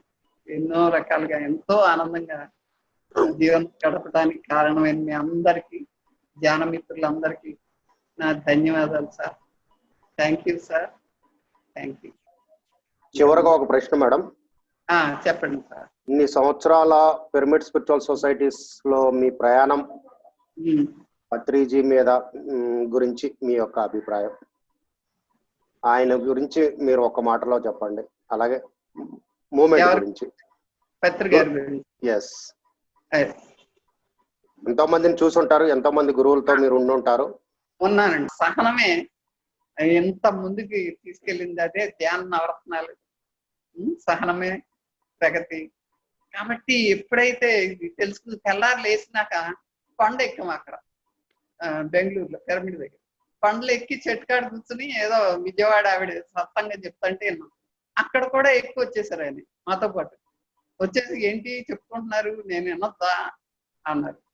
ఓ ఎంత ఓపిక వచ్చేసింది, ఆయన కొండ ఎక్కేసారు చెట్టు దగ్గరికి అని అనుకుని అప్పుడు అనుకున్నాను అనమాట. ఆయనలో గమనించింది నేను అది. అంత ఉత్సాహం, అంత అవిరళ కృషి ఎవరిలో నేను చూడలేదండి, ఎప్పుడో కూడా చూడలేదు. అది అనుకుంటారు అంతే, కోపం అనుకుంది. అది మన కోసమే వస్తుంది అది కూడా. ఎందుకంటే ఆ కోపం కూడా మన కోసమే వస్తుంది. ఎందుకంటే మేము బద్రీనాథ్ వెళ్ళామండి. వెళితే పత్రికారితో గుడిలోకి వెళ్ళాము. ఆ బద్రీనాథ్ గుడిలో పక్కన ఖాళీ ఉంటే ధ్యానం చేయించారు అందరి చేత. ధ్యానం చేస్తే ధ్యానంలో గుడిలో చప్పట్లు కొట్టకూడదని నాకు తెలియదు. అంత ఎక్కువగా నేను పూజలు ఎక్కువ చేయను, అందుకని నాకు తెలియదు అంత గుళ్ళ సంగతి అంటాను. ఆ పూజ అన్ని అయిపోయిన తర్వాత చప్పట్లు అలవాటు కదా మనకు కొట్టడం, చప్పట్లు కొట్టేశారు. చప్పట్లు కొట్టేస్తే పత్రికారు వచ్చి పిచ్చదానా ఎందుకు అట్లా చప్పట్లు కొట్టవచ్చా గుళ్ళో అని లాగి కొట్టపోయారు అన్నమాట. పెద్ద అన్నది ఊరుకున్నారు, కొట్టలేదు. చాలా గౌరవిస్తారు పెద్దవాళ్ళకి. ఎప్పుడన్నా నేను కూర్చుని లేవలేకపోతే క్లాసుల్లో గబగబా వచ్చి చెయ్యి అందిస్తారు. అంత ప్రేమ ఉంది ఆయనకి, సహనం ఉంది, కోపం ఉంది, అన్ని సమపాళ్ళల్లో కలిగి ఉన్న గురువు నేను ఆయన ఒక్కళ్ళనే చూశానండి. ఆల్ ఇన్ వన్ అన్నమాట. అంత సహనం బట్టి ఈ రోజు ఎంతమంది మాస్టర్లు బయలుదేరారని నేను అనుకుంటున్నాను నా స్వానుభవంతో. ఎందుకంటే నేను మొలకల్లంకలో క్లాసులు చెప్పి చాలా ఏంటి టాపీ వాళ్ళు, మరి కూలీలు, తర్వాత అక్కడ చేపలు పట్టుకునే వాళ్ళు అందరికి వెళ్ళి పడవల్లో వెళ్ళి చెప్పేవాళ్ళు అన్నమాట. చెప్తుంటే వాళ్ళు అనుభవాలు చెప్పేస్తున్నారు. మామిడికాయలు లారీలో ఎక్కినట్టు, లారీలో వెళ్ళిపోతున్నట్టు, ఆ గోదావరి అంతా తిరిగేసినట్టు ఇలా వస్తున్నారండి, ఎంతమంది బాగా వస్తున్నారంటే నువ్వేనేంటి అనుభవించేది, అన్ని నువ్వేనా అనుభవాలు అన్ని వినేది, నన్ను ఎప్పుడు తీసుకెళ్తా గోదావరికి అన్న. తొందరలోనే పిరమిడ్ వచ్చేస్తుందండి, కట్టేస్తున్నాము, అందరితో కలెక్ట్ చేస్తున్నాం. మా దగ్గర పిరమిడ్ హౌస్ అప్పుడు బాగా విపరీతంగా వచ్చేవాళ్ళండి జనం. అప్పుడు వాళ్ళందరి దగ్గర కలెక్ట్ చేసి మరి మొలకల్లంక రామచంద్రరావు చేత కట్టించామండి గోదావరి ఒడ్డున పిరమిడ్. ఓపెనింగ్ చేయించాము, 1000 మంది వచ్చారండి. అప్పుడే ఈ పాట పాడానమాట, నిండు గోదావరి కదా అని. ఆ పాట పాడామన్నమాట. తర్వాత పత్రికారు కూడా పాడారు. నేను చాలా సంతోషించారండి ఆయన.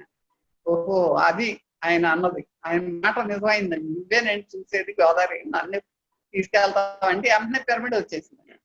అది ఆయన మాటలో ఉన్న స్వచ్ఛత, ఆయన మాటలో ఉన్న బలం, అది నేను గమనించాను. అందుకే ఎప్పుడు కూడా నేను గురువుని నా తండ్రిలా చూసుకుంటాను.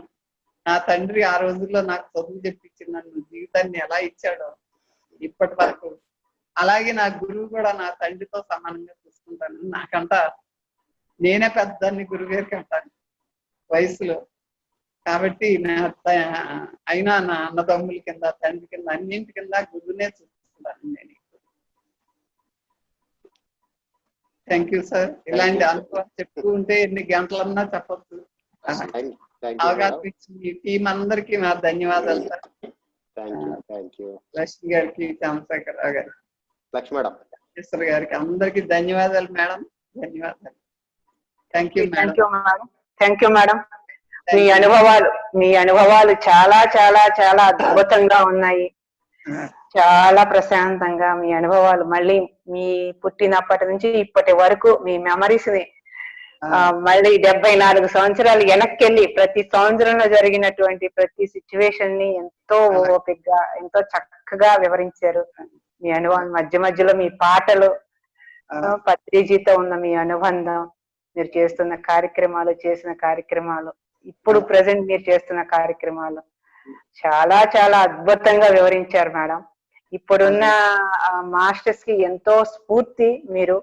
మరి ఈ వయసులో కూడా మీరు ఇన్ని కార్యక్రమాలు నిర్వహిస్తున్నారు. మరి వశిష్ఠ గౌతమికి ఒక ట్రస్ట్ గా ఉండి మీ సేవలు అందిస్తున్నారు అంటే నిజంగా మిమ్మల్ని చూసి మాలాంటి వాళ్ళు మేము ఎంతో నేర్చుకోవాలి. మరి థ్యాంక్ యూ మేడం. చాలా చాలా ధన్యవాదాలు మేడం, చాలా చాలా ధన్యవాదాలు. Thank you madam, thank you very much. Thank you. Thank you Lakshmi madam. Thank you sir. Friends, విన్నారు కదా మరి కల్పనామూర్తి గారి ధ్యాన అనుభవాలు, ధ్యాన జీవితం. ఇన్ని సంవత్సరాల వారి ప్రయాణంలో మరి ఎప్పుడు వెళ్ళినా అదే చిరునవ్వుతోటి ప్రతి ఒక్కరిని రిసీవ్ చేసుకుంటారు. హైవేకి పక్కన చక్కగా రాజమండ్రిలో ఈ టైము ఆ టైము లేదు, మేము ఇలా ఈ టైంకి వస్తున్నామంటే మా కోసం అలా ఎదురు చూస్తూ ఉండేవాళ్ళు. అలాంటి సేవా దురంధరులు అనాలము, ఇంకా పదాలు నాకు తెలియదు ఎక్కువగా. మరి ఈ వయసులో కూడా చెయ్యాలి అనే ఒక తపన, ఒక గురువు చూపించిన మార్గంలో మేము ప్రయాణం చేస్తున్నాము. మాకు తెలిసిన మా గురువు నేర్పించిన ఆ మార్గాన్ని అందరికీ తెలియచేయాలి అని చెప్పేసి తపన వారిలో ఎంతో. మరి అంతటి దాదాపు 75-80 సంవత్సరాల వయసులో కూడా వారిద్దరు కూడా, మూర్తి గారు మేడం గారు కూడా మరి ఎంతో క్లాసులకి ఎంతో దూరం ప్రయాణం. మరి ఇందాడు మేడం చెప్పారు గోదావరి దాటిన తర్వాత ములకల్లంక, నేను కూడా వెళ్ళాను అక్కడికి. చాలా అసలు అద్భుతంగా వండర్గా కట్టారు వాళ్ళు పిరమిడ్. అంటే ఒకటి నమ్మితే ఎలా ఉంటారు అనడానికి నిదర్శనం ఆ వ్యక్తులు అనమాట, అక్కడి వ్యక్తులు. ఎందుకంటే ఆ నమ్మకాన్ని మనం నిలబెట్టుకోవాలి. గురువు చూపించిన మార్గంలో ఎప్పుడైతే సాధన చేసుకుంటూ ముందుకు వెళ్తామో ఆ నమ్మకం మనకి ఏర్పడుతుంది. భౌతికంగా ఎంతమంది అయినా చెప్పొచ్చు, వారి అనుభవాన్ని ఇప్పుడు చెప్పారు మనకి. కానీ ఎలా చెప్పారంటే వారు అనుభవించారు కాబట్టి అది వారు చెప్పగలిగారు, వారు తపన పడ్డారు కాబట్టి అది తెలుసుకోగలిగారు వారు అక్కడ.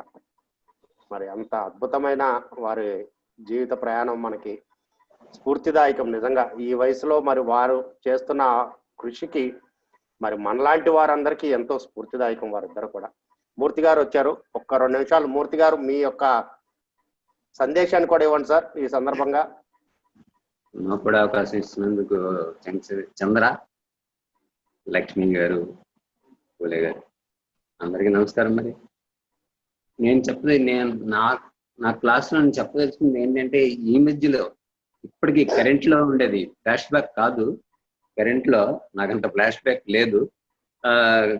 కరెంట్లో చేసుకోవాలి అంటే ఈ COVID-19కి 60,000 మందికి మన ఇంట్లో కూర్చుని మన ఫోన్ ద్వారా వాళ్ళకి ఎంతో చక్కని సందేశాలు ఇవ్వడము, ఏది ధ్యానం చెప్పడము, శాకాహారం చెప్పడము, పిరమిడ్ గురించి చెప్పడము, ఇది ఒక చాలా అద్భుతమైన ఇదంతా కూడా మన మరి వెలగపూడి లక్ష్మణరావు గారు ద్వారా మాకు చాలా మాకు అందరికీ అందింది. మేము మేడం చెప్పారు, కల్పన చెప్పారు, నేను చెప్పాను. నా ద్వారా బెంగళూరులో ఉన్న అనిత మేడం అంట తెలుసుకుని నాకు కావాలంటే అప్పుడు మళ్ళీ లక్ష్మణరావు గారితో కాంటాక్ట్ చేస్తే ఆవిడ కూడా చెప్పారు. సో ఈ విధంగా ఏంటంటే ఇప్పుడు కరెంట్ సీజన్ లో ఉండేది ఏంటంటే, ఈ COVID-19 పేషెంట్స్ కి వాళ్ళకి ధ్యానం చెప్పడం ద్వారా వాళ్ళు బయటకి త్వరగా రావడానికి ఒకటిని, త్వరగా వచ్చినాక వాళ్ళల్లో ఎంతో పరివర్తన చెంది ఈ ధ్యానం, శాకాహారము, పిరమిడ్లు ఇవన్నీ కూడా చాలా అద్భుతంగా ఉత్తరోత్తర జరుగుతుందని. ఇదంతా మరి నార్త్ ఇండియాలోనే ఈ టెక్నాలజీ అంతా ఉంది. మన జాన్ జగత్లో సార్ లక్ష్మణరావు గారు ఇచ్చారు, అక్కడ నెంబర్ కూడా ఉంది. ఆ విధంగా లక్ష్మణరావు గారు కాంటాక్ట్ చేస్తే అందరికీ అవకాశం వస్తుంది. రోజుకి ఒకళ్ళకి 20 నిమిషాలు ధ్యానము, 20 నిమిషాలు మెడిటేషన్. చాలా అద్భుతంగా ఉంది, నాకు చాలా నచ్చిందండి. ఇప్పటికీ కరెంట్లో ఇంచేత ఏంటంటే ఇది ఎప్పటికీ కూడా ఎవరికి కూడా ఫస్ట్ కావాల్సింది ధ్యానము, స్వాధ్యాయనము, తర్వాత కావాల్సింది మన శాకాహారము, పిరమిడ్. ఎందుకంటే జీవితంలో ఏమీ లేదండి, ఆఖరి శ్వాస వరకు ప్రతి వాళ్ళు కూడా ఈ ధ్యానంతోటే ఉండాలి, ఎప్పుడు నిత్యంగా ఎరుకులో ఉండాలి. ఏం చేస్తున్నాం ఏంటి, మీరు ఏదైనా చేయండి ఆ పనిలోనే అందులో ఉండడమే ఆ ఎరుక అంటాము. ఎరుక అనేది చాలా చాలా చాలా చాలా అవసరం. మరి నాకు మరి అంతే కదా, 2 నిమిషాలు అన్నారు కదా. మరి నాకు ఈ అవకాశం ఇచ్చిన చంద్రశేఖర్ టీం అందరికీ కూడా మరి నమస్తే నమస్తే. Thank you sir, thank you.